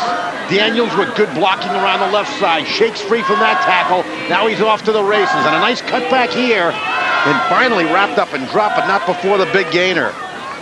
Daniels, good numbers on the year. And a nice run there of 31 yards for Brent Daniels. He's a senior. So the Highland Hawks silent the entire first half. On the first play from scrimmage here in the second half, they get a 31-yard pickup. The Highland Hawks. First year of football, 1993. They were a Class 4A school. They went 7-3. Didn't make the playoffs. Their second year in existence, what a year they had. I'll tell you about it in a moment. 1st and 10. Handoff up the middle for a gain of about 3. On the carry was Nick Hale. Second year, 1994 for Highland. They went 12-0 into the semifinals of the state playoffs to play Peoria over at Mesa High School.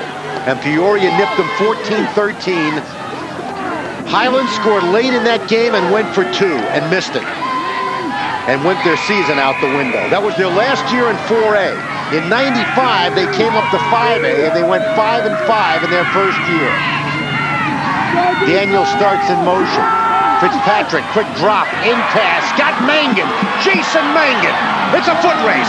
Mangan to the 10. Mangan knocked down at the 7-yard line of Hamilton. First and goal for the Hawks. Quick drop, look in pass. Bang, bang, just like that. Hamilton not quick enough to react. This is exactly what Highland needed to start the second half like this, and they got it. Jason Mangan. Well thrown ball by Fitzpatrick and a very good run by Mangan. Mangan coming off a game where he caught 3 touchdown passes last week against Chandler. First and goal. Shotgun formation. Hand the ball off. Brent Daniels. Daniels inside the 5. He lunges toward the 4-yard line. Finally wrapped up there. So a rejuvenated Highland Hawk football team comes out to start the second half. And they're moving it from their own 20. And now they're down to the 4-yard line of Hamilton. Well, here on this first possession, they're playing like a team whose attention was grabbed at halftime by somebody, probably Mike Reardon. Second down, goal to go. Fitzpatrick rolling left. Is he going to keep? Yes, he's going to tuck it in, go to the end zone. Touchdown, Highland! And they are right back in this game. Ryan Fitzpatrick from 4 yards out on a roll, carries it in for the score. It's now 17-6 Hamilton. What a shot in the arm for this Highland football team. Only took them 2 minutes and 13 seconds to go 80 yards and get right back in this thing. In the first half of this game, Highland totaled 40 yards of offense. And on this drive, they go 80. Point after attempt. On the way. Perfect. So the kick is good. Here's the touchdown. Fake the handoff to Daniels. Now he's rolling left. He's got the option to throw or to keep it. Well, and you see the coverage is good for Hamilton. There is not a receiver in the end zone that is open, so he does what he needs to do, and he gets in. So the touchdown by Fitzpatrick. And it's 17-7. Here it is again. Good second effort there. He got slowed down, lunged for the end zone, and made it. This kid's only a junior, Fitzpatrick. Now we'll see the Highland defense, what they can do against Terrell Suggs and company. Yeah, that's the thing. They scored. They needed to do that.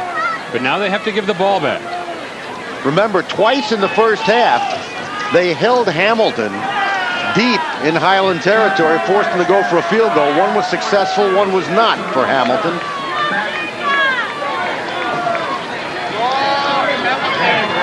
So ready to kick off. Kess Vandegraff.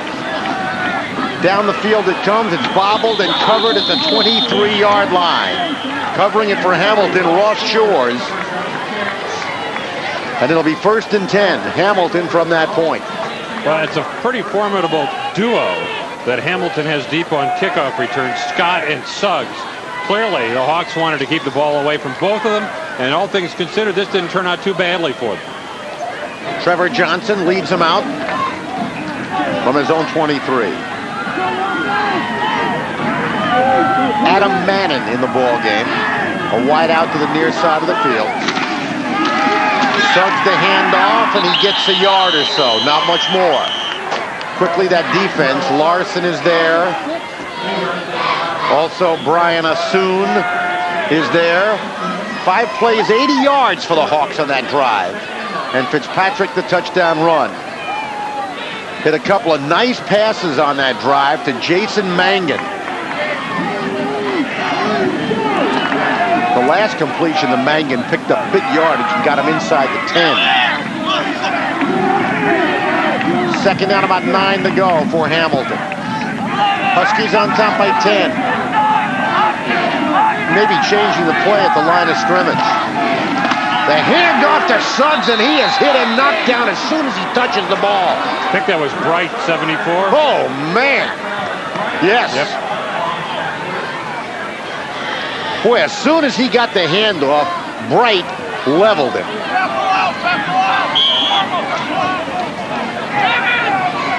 So this Highland football team has come out charged up in this second half. Travis Bright, 6'5", 295. They pitch to Suggs on 3rd and long. Suggs looking for the first down stick, will not get there. It's going to be 4th down, and Hamilton's going to have to give it up.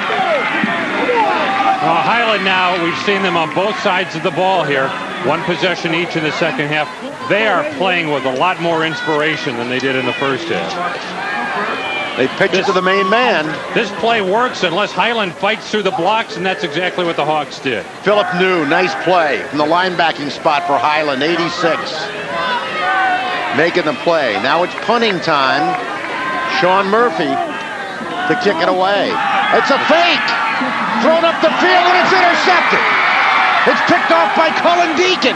And Deacon starts back down the field, and Deacon is inside the 10. 1st and goal for Highland. How about this turnaround? Hamilton fakes the punt. They throw an interception, and Highland's got it inside the 10-yard line. Oh, brother. There's the fake. Tried to get it to Markel Mayers, and not even close. No, it was definitely underthrown. John Wren was talking to Mayers after he came up the sideline. I don't know if Mayers ran the wrong pattern, or he's just trying to get Mayers to play defensive back on that play when he saw that it was underthrown. Handoff. First man through. Up the middle is Nick Hale. And Hale's down near the 5-yard line. 2nd down, goal to go. There you see Cullen Deacon. You know, when he caught it, I thought for a moment, he would have been better off than bat the ball to the ground, make it an incomplete pass, and put it back on the line of scrimmage. But he runs it inside the 10-yard line. The ball is sitting at the 6-yard line of Hamilton. 2nd down and goal to go. Highland right back in this game, down by 10 and knocking on the door. First man through and not much running room. Got a yard or so. Nick Hale right up the middle. It's 3rd down. Coming up 3rd and goal from about the 4-yard line. Checking into the football game now for Highland. Comes number 82, Dallin Dahl, bringing in the play. Hale in the backfield along with Prince. 3rd and goal. If they got to kick a field goal, Vandegraff has a 34-yarder on the season against Mesquite. But they don't want 3, they want 7 right here.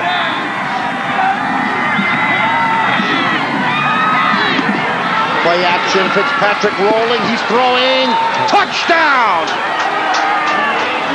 Well, they brought him in with the play, and then they hit Dahl with the touchdown pass. And what a turnaround in the first 6 minutes of this third quarter. Highland has scored twice, and they're a point away from slicing the lead to 3. And something that you don't see, but that is a tough pattern to run because they are so close to the goal line, so tight. He has to fight through a lot of defenders. He's getting jammed up coming off the line, and somehow he worked his way open, and not just open, but wide open. Van de Graaff with the kick. It is up and it's no good. He missed it. It could be a big missed extra point right there. 6:16 to go in the third quarter. Timeout on the field. It's 17-13 Hamilton. Fitzpatrick rolling right. You see in the back of the end zone. Dahl, and Fitzpatrick lays it in there. Nice throw. So Ryan Fitzpatrick, his 9th touchdown pass of the year. And it brings Highland to within 4. Well, and there's the extra point that slices to the left. Hooked it and missed it. But Highland has got the momentum right now. Well, we've played less than half of the third quarter, and Highland is 1 play away from taking the lead.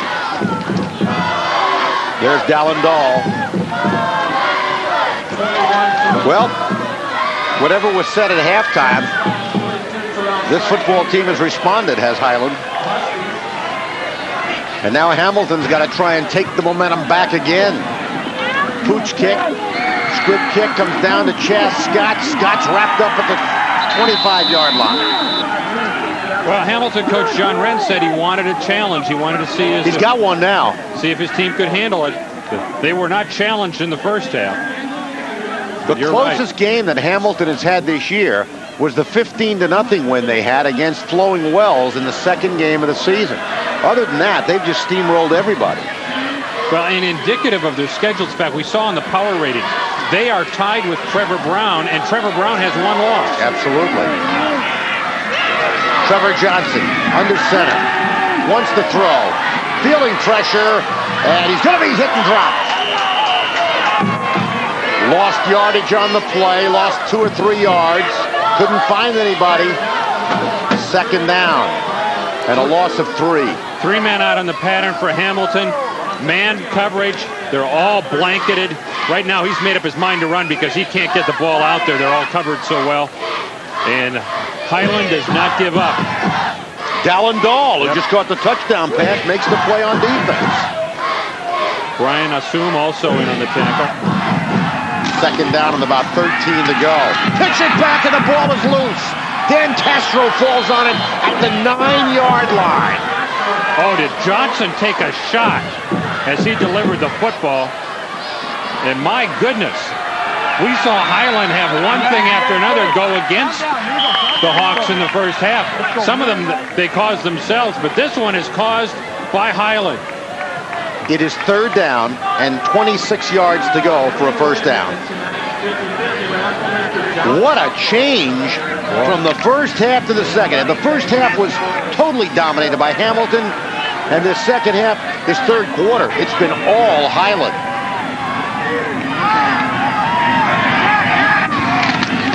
Give it to Suggs, and he's hit right at the line of scrimmage.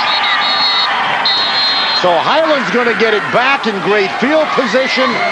And oh, how the Big Mo has turned here in this third quarter. Has it ever?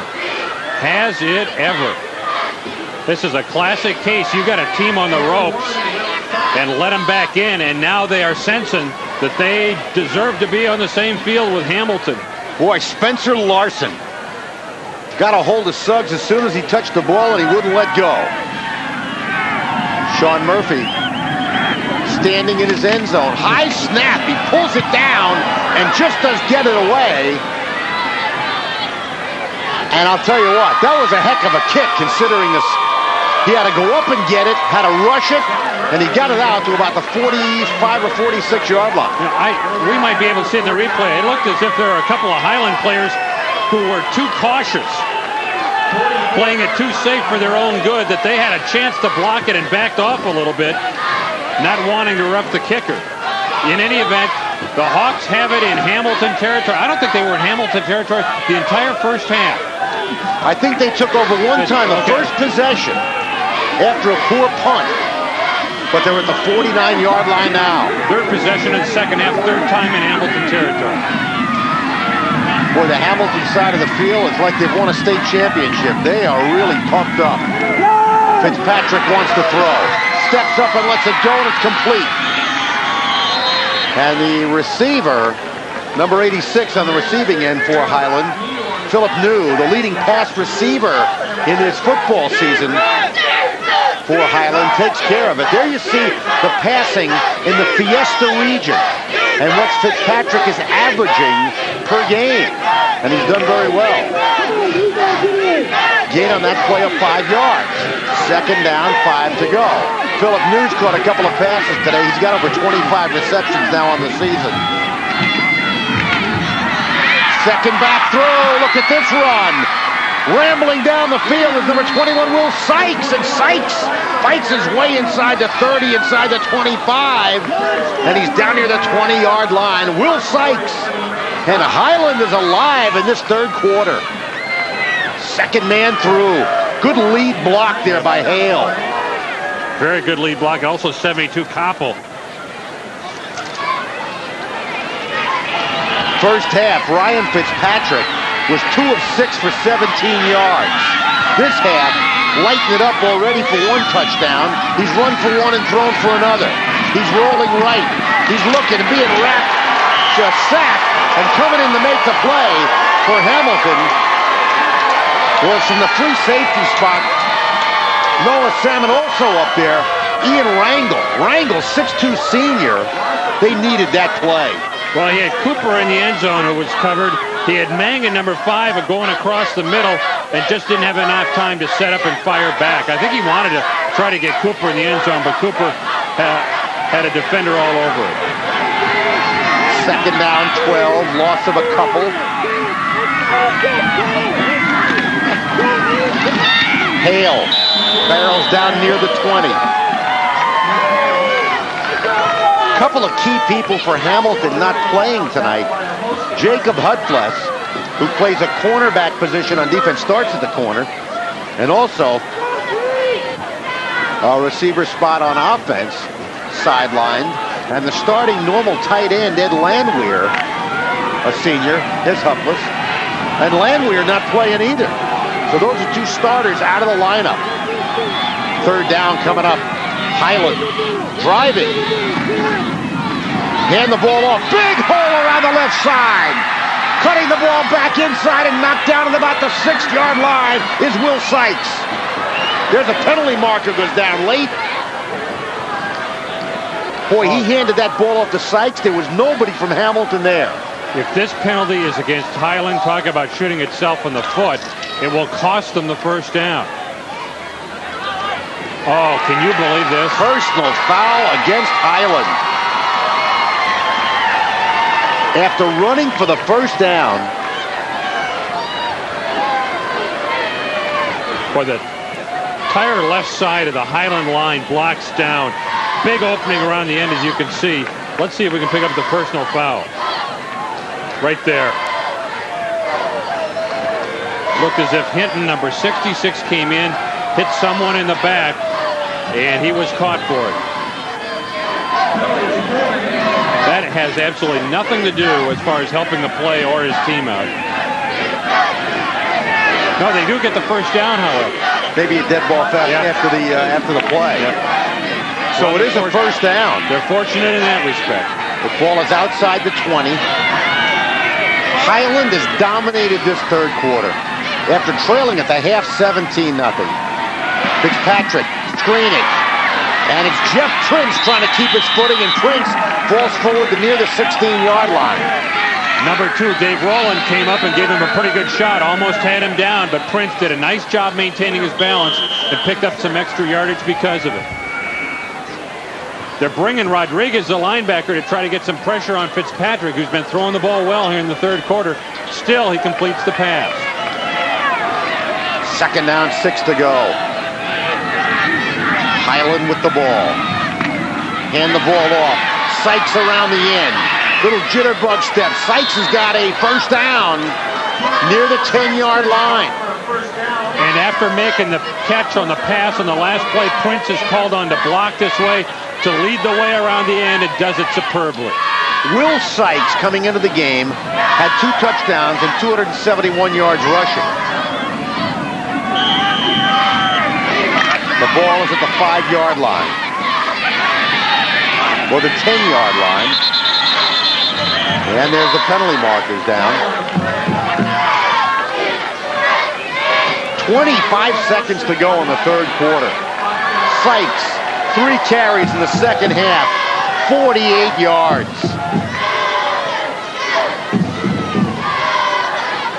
This will move it back to the 15-yard line, and they wind the clock.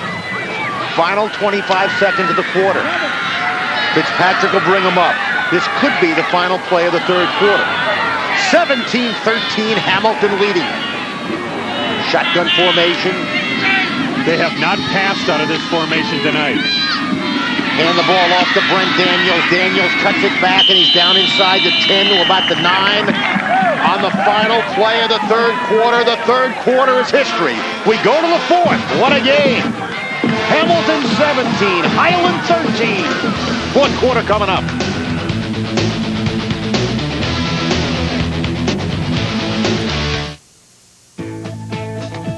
The human spirit. In order to grow, it needs knowledge, and it needs imagination. That's why we offer high-speed internet connections and hundreds of channels of programming, even digital phone service. Things that connect you to a world of endless possibilities. This is the greatest dream the world has ever seen. This is the greatest life we're living in the now. Now's the future. Cox Communications. Now you're living. Welcome to the Athlete's Foot. Ooh, nice shave. Brand new. Top of the line. Of course. We've got just the thing. Looking for something in, black, maybe? I need soccer cleats, running shoes, hiking boots, something for every day. Right, and you need them in a hurry. I'm impressed. Nobody knows fashion, fit, style, performance like the athlete's foot. Highland heading back on the field.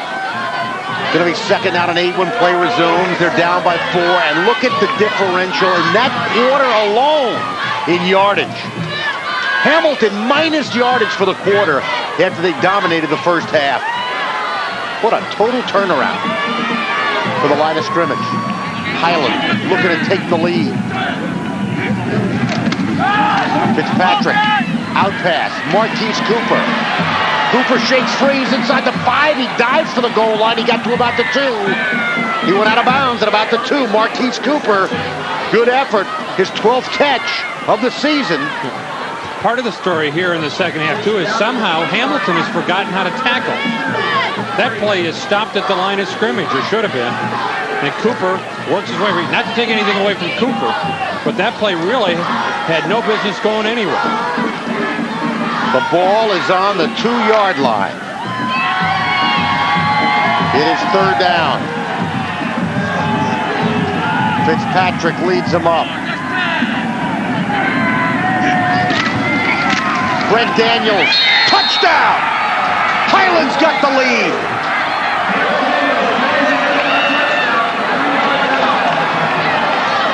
Brent Daniels from a couple of yards out. And Highland, which trailed 17-0 at the half, now has the lead 19-17. Mike Reardon.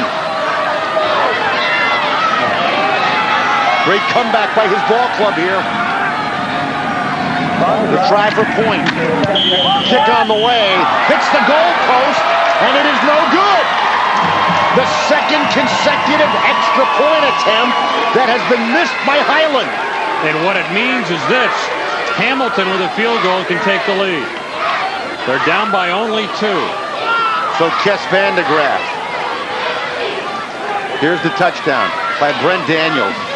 And I'll tell you what, that front line of Highland has really done some blocking here in this third quarter and into the first minute or so of the fourth quarter. Philip New, number 86. What a job over there. He wasn't the only one, but gee, what a great block he throws. Here's the missed extra point as it sails into the goal post and bounces back on.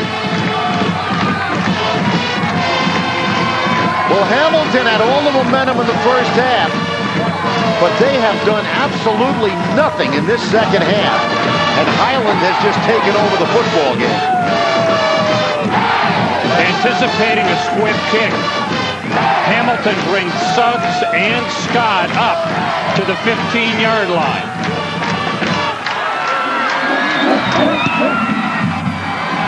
Bouncing kick coming down the field, and it rolls past Suggs, who dives wisely and covers it back at the 17.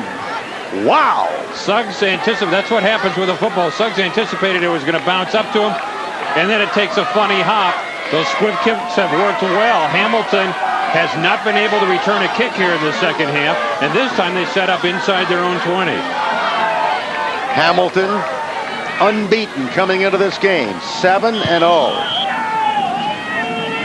John Wren, 14-2, his record at Hamilton coming into this game, counting last year and this year. And now they've got to come from behind in the fourth quarter. They start Dan Castro in motion, give the ball to Suggs, and Suggs gets out to about the 23-yard line. Jeff Prince hanging on, brought him down after a gain of about 4. Highland, 49 yards after the punt. And they go 11 plays, use up over 4 minutes of clock, and then Brent Daniels, right there, number 22 in your picture, caps it off with a 3-yard run to give his Highland Hawk Club the lead for the first time tonight. Now Hamilton trying to answer from the 23. Give it to Suggs. Suggs is going to be hit and knocked down. Good defensive play that time. Brian Assoon, the 6-foot senior, first man to hit him, then drop him. Remember we talked in the first half how the black shirts were moving the white shirts back? This play is stopped, and Hamilton has been stopped because those white shirts now are penetrating. They're getting across the line of scrimmage. They are beating their blocks, and Hamilton is being stopped. Remember, Hamilton minus 9 yards in the third quarter. And they're 3rd and 5 here. They desperately need a first down from their own 24. Trevor Johnson wanting to throw, looking, going to air it out long down the field, and this one's going to be almost intercepted and then almost completed through the hands of Daniels, and Markel Mayers almost caught it for the reception. Wow. Incomplete pass, 4th down. Watch Johnson let this thing go. And there you see Mayers, and Daniels turning. Daniels going to tip it, and into the hands and out of the hands of Mayers. 4th down. Sean Murphy to punt. And again 3 and out for Hamilton. Kick by Murphy. Nice kick this time. Fair catch called for and made by Jason Mangan at the 38-yard line. So Highland, 1st and 10 from the 30. We told you their first year in 5A was 1995. They went 5-5. The next 3 years, they've been a playoff team. 1996, they went 9-3, lost to Mountain View in the quarterfinals. In 97, they went 9-3, lost to Amphitheater in the quarterfinals. And last year, they finished 7-4.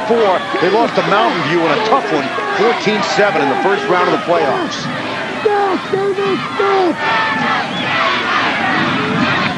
Highland. Fitzpatrick looks over the defense. Gives the ball off to Hale. Hale gets a yard to the 40. It'll be 2nd down and 9 to go. Well, the one thing Highland has to guard against, sometimes teams spend so much emotion coming from way behind, and when they finally get the lead, they lose a little bit of the intensity, a little bit of the energy. Something else to keep in mind here, in the second half, Hamilton has had the ball for 3 possessions and run 9 plays. 19-17. Highland leading Hamilton. Both teams 2-0 in the region coming in.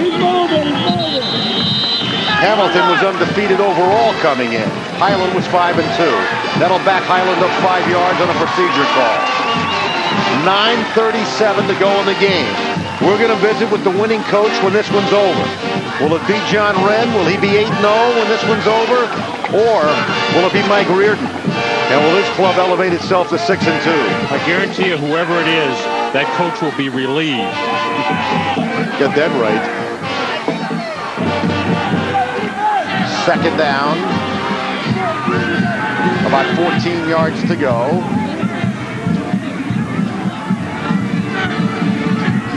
Long call by Fitzpatrick. Quick pop pass comes out to Sykes. Sykes got about 6 or 7 yards of that back on that quick pop pass. Out to the 41-yard line.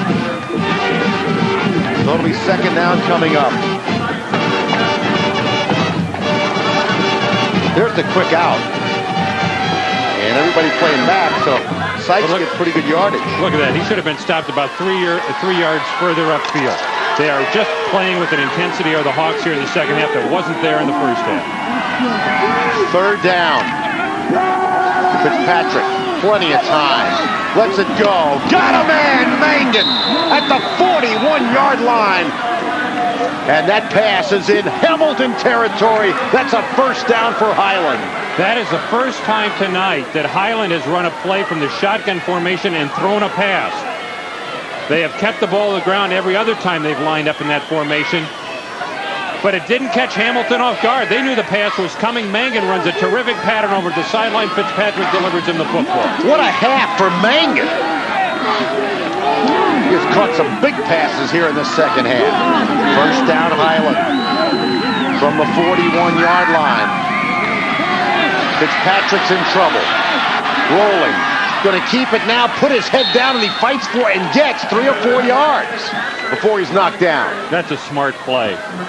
He had New open, but just for a moment. And he decided not to force it, try to make something out of nothing. Keep the football, keep the clock running, and that's what he did. And you mentioned it earlier. He's just a junior. Exactly. 9 of 13. That's deceiving, only 97 yards. He's played a heads-up game, especially in the second half. He's really been a leader on this team. Draw play. First time they've run this tonight. Look at Jeff Prince. Prince has a first down. Lunging inside the 30-yard line, down about the 25 or 26. Let's see where they mark the football. That's a first down. Can you believe the turnaround in one half? This has been a dominating team in the second half, Highland. That play, Luke Johnson, 62, drove a Highland defensive lineman into the ground. What a block by Johnson on the right side. From the 27. First down, Highland. Another draw play. Prince again. Prince has got big yardage down to the 20. Got about 7. Boy, they have shredded Hamilton's defense in this second half. Remember, this is a team, Highland, total yardage, first half, 40 yards. The entire half. They've been up and down the field this whole second half. 8 first downs for Highland.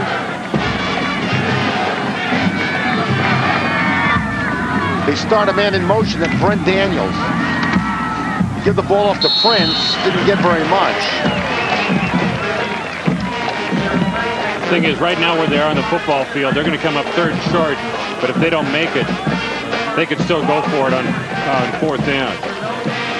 So Hamilton has not picked up a first down in this half. Highland has gotten 8 first downs. Remember, in the first half, Highland only got 1 first down. You know, we mentioned Fitzpatrick, 9 of 13 for the game. Wasn't he 2 for 5 in the first half? That means he's 7 for 8 here in the second half. Highland's 4 of 4 on third down conversions. Give the ball off. There's the first down. On third down, they get the first down, and running the football was Hale. You know, it's like these teams went into the locker room at halftime and switched jerseys. Yeah, right. So they move the chains.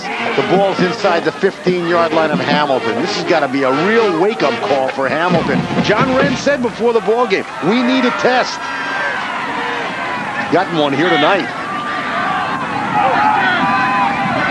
Hamilton cannot allow Highland in the end zone. They've got to think about holding them to a field goal. Fitzpatrick wanting to throw. Got it in the end zone. Touchdown! I haven't seen. Have you seen the signal for the touchdown? There's a penalty marker in the end zone. I think that might be a face mask on the tackle. I never saw the call for a touchdown. Mangan was on the receiving end. If he dropped it, maybe it's interference. See, Mangan ran a terrific pattern. Mangan came off the line. He angled in towards the goalpost and then cut back to the outside. And when he made that cutback, he left the defender in his tracks. It is a face mask. A touchdown. Mangan, the touchdown catch, and then a face mask penalty tacked on. 25-17. Hamilton's in trouble right now. This is a big extra point, though. They're down by 8. And this is a part of the game that Highlands had problems with. Kess Vandegraff, who has missed his last 2 extra points, he's got to find a way to get this one through. This extra point would give Highland a 9-point lead and force Hamilton to score twice in the last 5 minutes of this game if they want to stay unbeaten. Snap, down, kick on the way. This one's good. 5:07 left in the game. Highland 26, Hamilton 17. 26 unanswered points. Remember, Hamilton missed a field goal in the first half. That's a big play now. And it was not a long field goal either. There's the touchdown pass. Fitzpatrick all alone, Mangan, and there's the grab and the face mask. He was molested after catching this ball. But you see he has left the defender in his tracks. And that is because he just ran an outstanding pattern. Ray Johnson, guilty of the infraction. Fitzpatrick in the second half is perfect. He's 8 of 8 for 94 yards in the second half. The Hamilton side of the field's got to be stunned. Well, they need 2 scores now. They need 2 possessions. There are only 5 minutes left. There's another squibber. And they get pretty good field position now to start this. Up near the 40-yard line. They'll mark it at about the 39-yard line.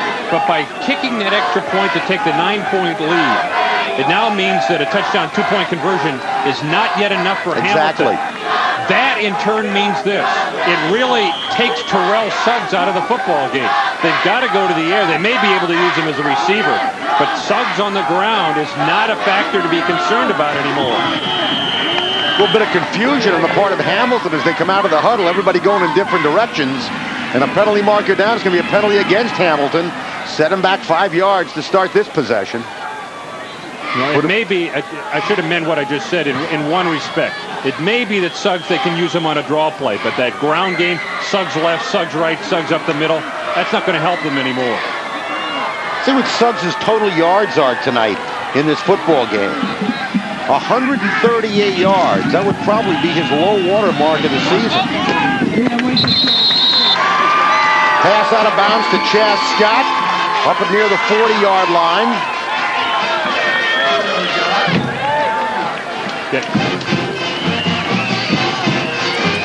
We mentioned Hamilton is in their second year of varsity competition. There's the top second-year records for varsity. Desert Vista last year, then Arcadia in 60, Westwood in 64, Mountain View played an independent schedule in 76, went unbeaten in 77, and then Hamilton. But they're in jeopardy right here. Trevor Johnson wants to throw, gets it away, and it out of the hands of Markel Mayers. You can't throw it any better than that, ladies and gentlemen. He laid that right in Mayer's hands and he dropped it. Oh, man. Watch this throw. Right there. Bingo. Yeah. Got to hold on to them. Hawks playing well off of him, and we don't need to tell you how disappointing this is as far as Hamilton is concerned. Third down.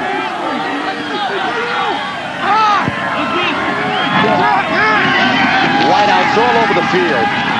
Johnson being pressured. He's going down. He fumbled the football. The ball is loose. It's picked up by Highland. Heading for the goal line and knocked down is number 86, Philip New.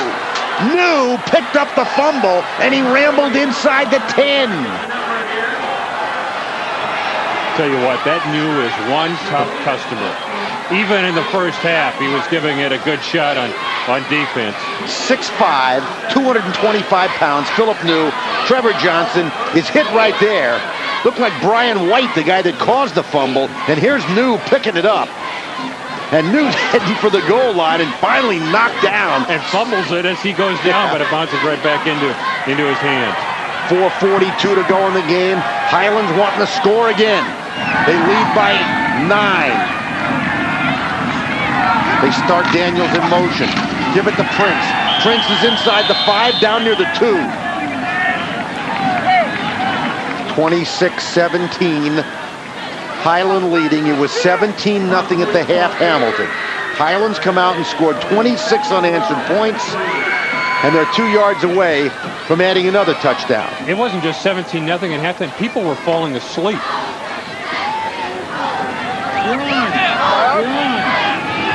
Four wideouts for Highland. Handoff Prince to the goal line. Touchdown! Touchdown, Highland. That should definitely finish it right there. It is 32-17 with the point upcoming. So if he makes the extra point here, it means that Hamilton's going to be forced to score 2 touchdowns and get 2 two-point conversions in the final 4 minutes of this game. Kick is up and it's good. And in asking a team to do that, you're asking a team to do that, a team who has gained virtually nothing in this entire second half. You know, remember, too, 32 unanswered points now by the Highland Ball Club as you see the touchdown. This Hamilton team came into this game not just with Terrell Suggs, they had a good defense. Absolutely. In fact, the most points that Hamilton allowed in any game this year before tonight was 10. The game we did against McClintock. Well, they gave up 21 to Kofa last week. But you're right. Prior to that game, they had given up double figures only once to McClintock. That's right. So this was a defense that had been rock solid for John Wren all season. And they played very well in the first half. I can't remember the last time I watched a high school football game and have seen such a drastic turnaround in one half as this one. Absolutely amazing. Tell you what, how big was that fake punt and intercepted pass that allowed Highland to set up inside the 10-yard line and run in their second score of the half? They just keep rolling it along the ground. It bounces over the head of Chas Scott. He goes back and he picks it up. Now he starts to look for some running room. Bounces off one tackler. Now cuts it to the inside. He's knocked down as he gets out over the 20-yard line. And Scott is slow getting up. I'll tell you what. Matter of fact, he's not up yet. Somebody else who was back on that kickoff return, who went back to pick up the ball, was his teammate Terrell Suggs, and he's limping. Suggs has been having trouble. We saw him on the table in the first half down on the sideline, and I think it's a calf injury that's been bothering him most of the game. Over Scott's head, goes back to get it, and it looked for a moment like he had found some daylight right there when he bounced off a tackler. Yeah, but we saw Suggs got hit. It looked as if he got hit in the back. Look out. Suggs knocked down at the 35-yard line. That's a first down. Clock stopped with 3:43 to go. They'll move the sticks. Hamilton, prior to that run, had -8 yards in the second half. -8. Highland, 236 yards in the second half.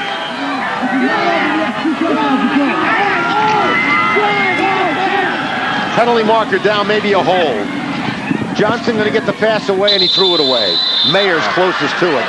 Outstanding coverage by Highland. Hold against Hamilton. 3.5 minutes to go in this ball game.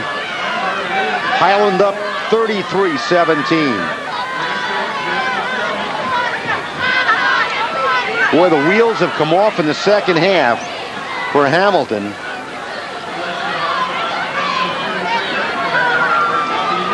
That first down run that we saw moments ago by Terrell Suggs, that was the first down of this half for Hamilton.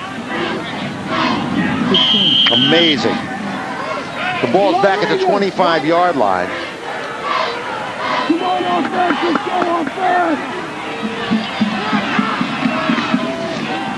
There's the pitch to Suggs. Suggs, fighting for yardage, gets to the 35-yard line. Clock continues to run. Here's that little flip pass up the middle. 3:15 to go. Trevor Johnson. Suggs up the middle, and he's racked up and thrown down from behind. Philip New, the linebacker, who's been all over the field tonight, makes the play for Highland, and Highland will gladly give Hamilton those plays for the rest of the ball game. 2:55 to go. Third down. About 7 to go. Player late getting off the field for Highland was Brian Assoon. Assoon was not 100%, I don't think, coming into this game. In talking to Mike Reardon this week, Reardon said the player I'm concerned about is Assoon. He's not 100%. He just went off slowly. Johnson gonna step up there, get hit and sacked from behind. Flag downfield. Dallin Dahl, boy, what a second half he's had. Penalty marker downfield. Wonder if it might be a defensive hold. Might have just thrown down the receiver. We'll see. Dallin Dahl caught a touchdown pass. It is a defensive hold. 2.5 minutes left in the game. You know, something else that, assuming Highland holds on here to win this football game, that is 2 tremendous comebacks that they have had this year. One against St. Mary's. Exactly. This one, look out for Highland in the playoffs, because if they get down, this thing builds character. That they know that they can come from behind against a good football team, so they are never going to be out of any kind of a playoff game. Exactly. And something, you know, about Hamilton too. Let's not write them off. They're going to the playoffs too. Yeah, Hamilton will be there. Johnson on a roll, looking for an open man, trying to find somebody, and he's wrapped and dropped. Couldn't find anybody downfield. Who was there? Philip New again to wrap him up. Well, and here's the problem. Highland knows that Hamilton has to score quickly, so they're dropping everybody. Hamilton had 3 men deep on that pattern, covered by 5 Highland Hawks. That's pretty tough to complete a pass against that kind of a defense. There's that quick little shovel pitch to Terrell Suggs. Look at that stiff arm. Penalty marker down. They may call Suggs on that penalty. We'll wait and see. Ooh. On the stiff arm, he may have grabbed the other guy's face mask and yanked it down. We'll see. There you see Suggs. Tom Scarduzio in the white hat, our referee tonight. He's got a daughter who plays basketball at St. Mary's. I mean to tell you, she is a great basketball player. Jennifer Scarduzio. Conferring now. 1:55 on the clock. Hamilton's down by 16 points. They've won their first 7 games this year. Personal foul, and that's what it was against Suggs, I'm sure. If we have a replay on this, you watch the supposed stiff arm that he gives to a player. He may have grabbed him by the face mask. See him coming? Look at this.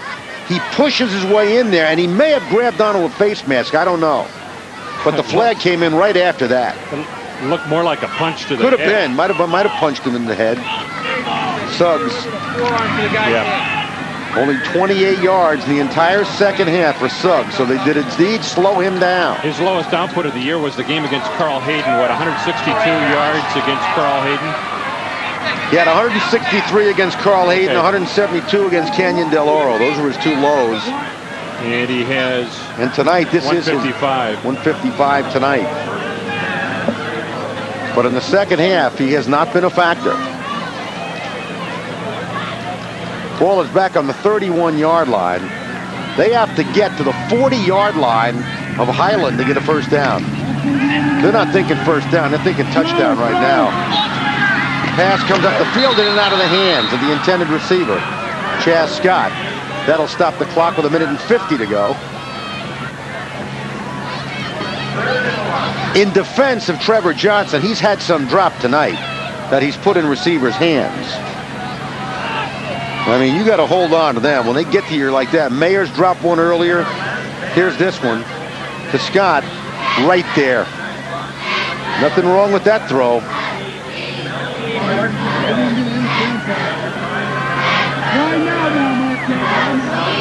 Third down, Hamilton. Go wide, Markel. Johnson gonna put it up. Down for Markel. Mayers threw his hands at about the 30-yard line. That was a pretty well-thrown ball, too. He laid it up there and let the speedy Mayers run under it, and he darn near got a completion out of that one. Gonna be 4th down now. Markel Mayers, he's a senior. Last year, Mayers had a tremendous season for Hamilton. Here's that last pass. Boy, I'll tell you what, that's near completion right there. That's a well-thrown ball. Look at that.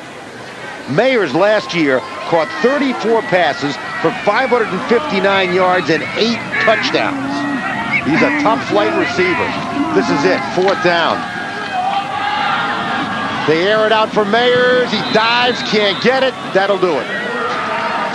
That'll turn the ball over to Highland. And they have won this football game. 1:38 to go. What a comeback by Highland. And their fans have made the trip from Gilbert, standing and letting their Highland Hawks know. There they are, the fans from Gilbert Highland made the trip over here. Great comeback in this half. 33 unanswered points in this second half, and John Wren can only ponder what might have been. Well, you know what? Hamilton may benefit from something like this. It was getting too easy for the Huskies. Exactly. 7-0, not really challenged. The first half that went very easy. Now they know that they're human. John Wren said he had a ball club back there in Chicago when he coached back there. Same thing. Steamrolled people through 12 straight wins. Suddenly got in the semifinals of the playoffs back here. And all of a sudden it was like a tie ball game at halftime. The team didn't know how to react. They'd never been in a situation like that before, so they lost the ball game. That's why he told us in the pregame, he said, we need a test tonight. Well, we'll see how well they respond next week when they come out, Hamilton. They have now tasted defeat. They will in 1:25 for the first time this year. Highland can just run out the clock. Each team's got 3 timeouts left.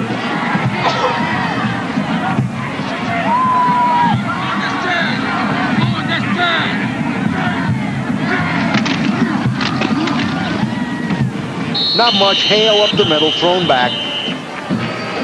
You know, trying to look back at big plays that didn't seem all that big at the time. First half, Hamilton stopped down a 4th down play deep in Highland territory. One of the few times that Highland was able to stop Suggs for little or no gain. So they don't score on that possession. The missed field goal we already talked about. There's 10 points right there.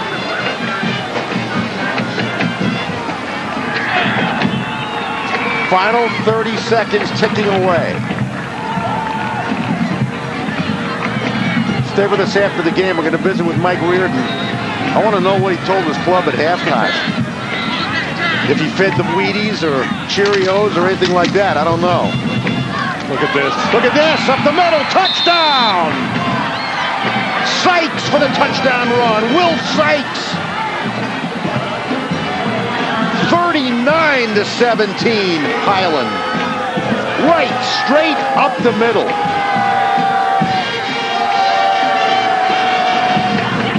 This is absolutely unbelievable. Here's Mike Reardon. Maybe the happiest guy in Arizona tonight. I don't know. He has a right to be. Well, that kick missed. He wasn't as of about 8:15. No. So 39-17 with about 15 seconds to play. Here's the last one. Right up the middle. Look at his bouncing off people. Now he's all alone. Will Sykes. I suspect that Sykes and Highland was surprised as anyone here that resulted in a touchdown. They figure that's going to be stopped for a short gain. The clock runs out, and they go get to the bus and start celebrating. The faces of the Hamilton Huskies. And now the other side of the field. Ryan Fitzpatrick. He'll be back next year. Now, I looked at my watch at the end of it. We started the second half almost 60 minutes ago, about an hour ago. What a turnaround! I hate to repeat the obvious, but my goodness, I can't remember ever seeing anything like that.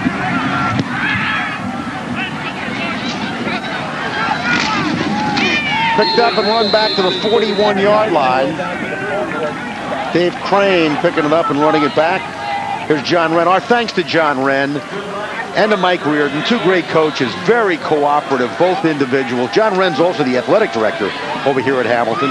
And there's Mike Reardon, two great men to work with, I'll tell you what.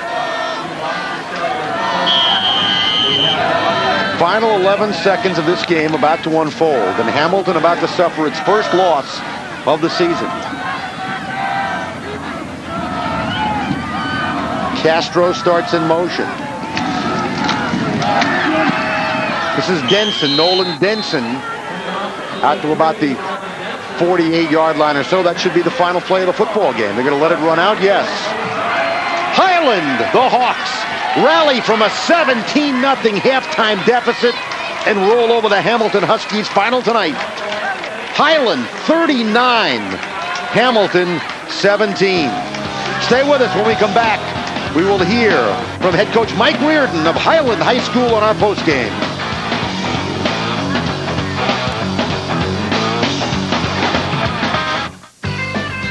Welcome to the Athlete's Foot.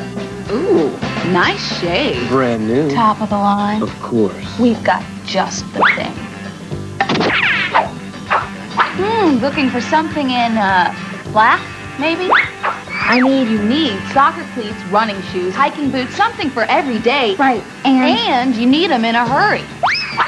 I'm impressed. Nobody knows fashion, fit, style, performance like the athlete's foot.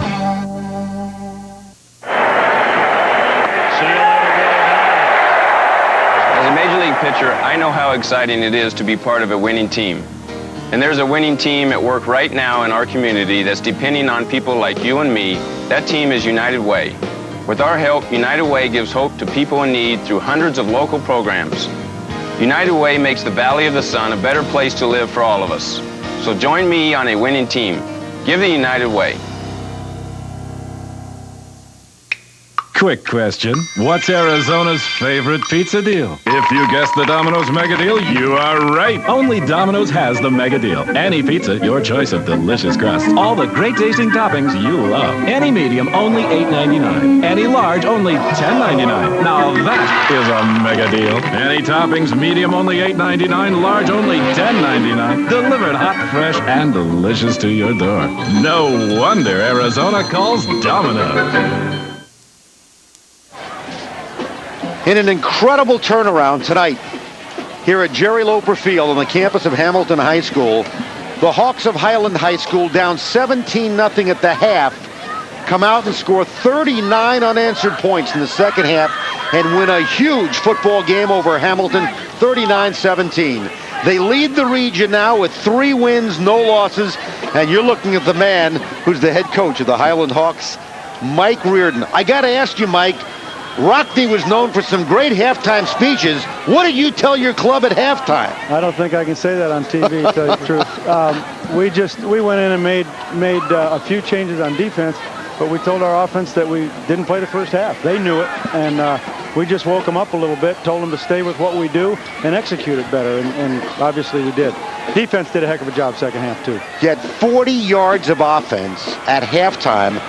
And unofficially here in the second half, we had you down for 265 total yards in the second half, 171 on the ground. But boy, I'll tell you, your junior quarterback, Ryan Fitzpatrick, he's a leader, boy. He's calm, cool, and collected. Yes, he is. He does not change his demeanor ever. In a great game, maybe he'll clap his hands. That's just the way he is. And that's why he's so darn good at what he does. He was 8 of 8 in the second half for 94 yards and a couple of touchdowns. And also, Jason Mangan had some big catches in the second half. Well, you know, our players now are playing the way they're supposed to. Yeah. I mean, we've been counting on those kids, and there's a couple more that are starting to step up, and we're getting it done. What was the game plan coming into this one? Was it just to try to contain Suggs a little bit? Oh, yeah. Yeah, our whole game plan, and to be honest with you, we had to make some adjustments to what we had designed for them because we weren't getting it done. We made one change in the second half, and it worked. And you know, I think he just got a little bit tired because we were pounding on him pretty good. We can see Suggs limping off the field here now as the team is leaving. Your club gave up only 19 yards in the entire second half. That's an amazing defensive effort. Well, I'm proud of them. I just told them right here before we left us, I don't know who that football team was the first half, but I sure like the second team. Mike, you come out the second half. First play from scrimmage, George just mentioned, you got 20 yards total offense or 40 yards in the total offense in the first half. You almost get 40 yards on your first play of the second half. Play to Daniels around left end. Why that play at that time? And tell us a little bit about how that play was designed to go. We appealed to the seniors in there. Obviously, you want that leadership from the senior class, and Brent has been one of our solid leaders all year long. And I couldn't think of a better guy to have the ball in his hands because, you know, obviously he started us off right on the right foot perfectly, and it steamrolled. Fitzpatrick, and maybe you've already answered this question, but let me ask it anyway. Fitzpatrick in the first half was 2 for 6. In the second half, he's 8 for 8. What explains the difference? Genetics. His mother's a better football player than his father, I think. I'm not sure. He's just a focused kid, and plus our offensive line did a little bit more work the second half than the first. And, you know, they just came to play second half. I can't explain it, but that's the way Ryan is. He's just as solid as can be. You also had no field position in the first half. No, and that was the offense's fault, and we mentioned that at halftime. How big a play was the fake punt that you intercepted and returned inside the 10-yard line? Big play for us. You know, that was a big, and you know, that was kind of a gift to us. But really, the way we were playing the second half, I'm not sure that would have really mattered. I want to ask you this question. You had a big comeback earlier this year against St. Mary's. Yes. Your team knows from that game that it has the ability to come back. Did that have an effect at all on their performance here in the second half tonight, knowing that they could do it? You bet it did. We talked about that at half. We talked about it before the game, actually, and we've come back a couple of times.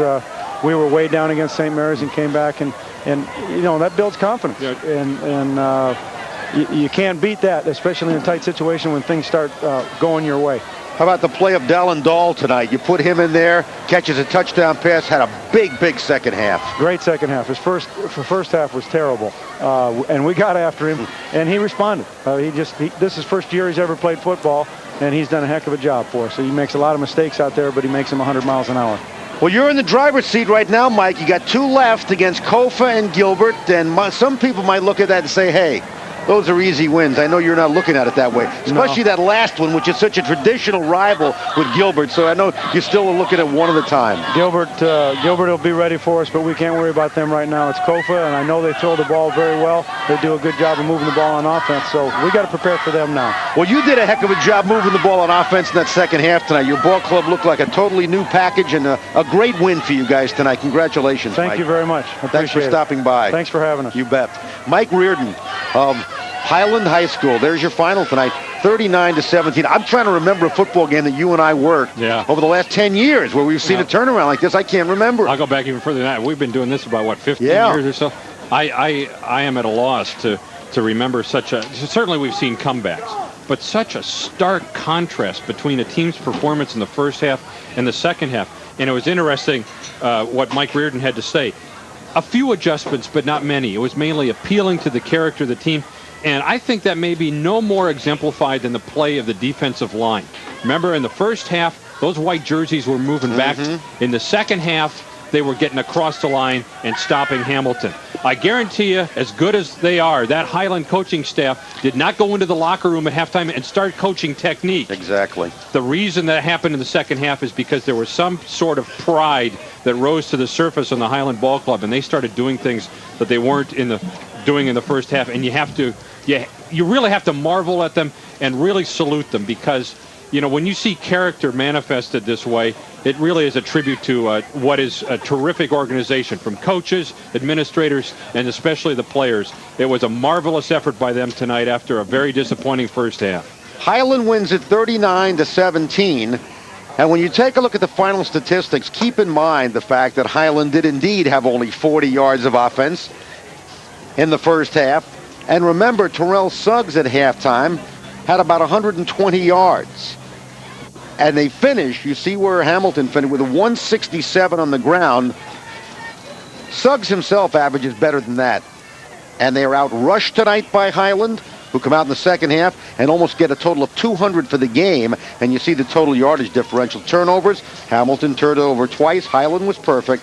And the time of possession can't get much more even than that. So a huge win for Highland. And as we mentioned, they are now in the driver's seat in the Fiesta region for the championship. They take care of business the last 2 weeks. They're there.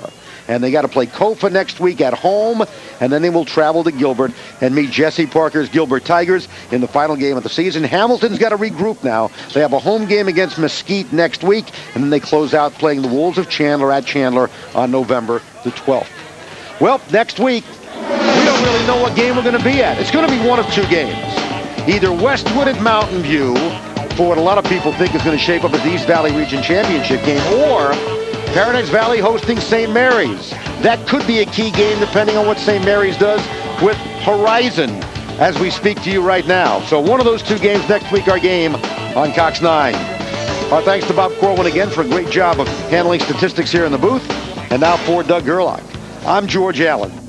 What a game tonight from here at Hamilton High School, Jerry Loper Field, where the Highland Hawks come from 17 down and upset the previously unbeaten Hamilton Huskies 39-17. Till next week, so long, everybody.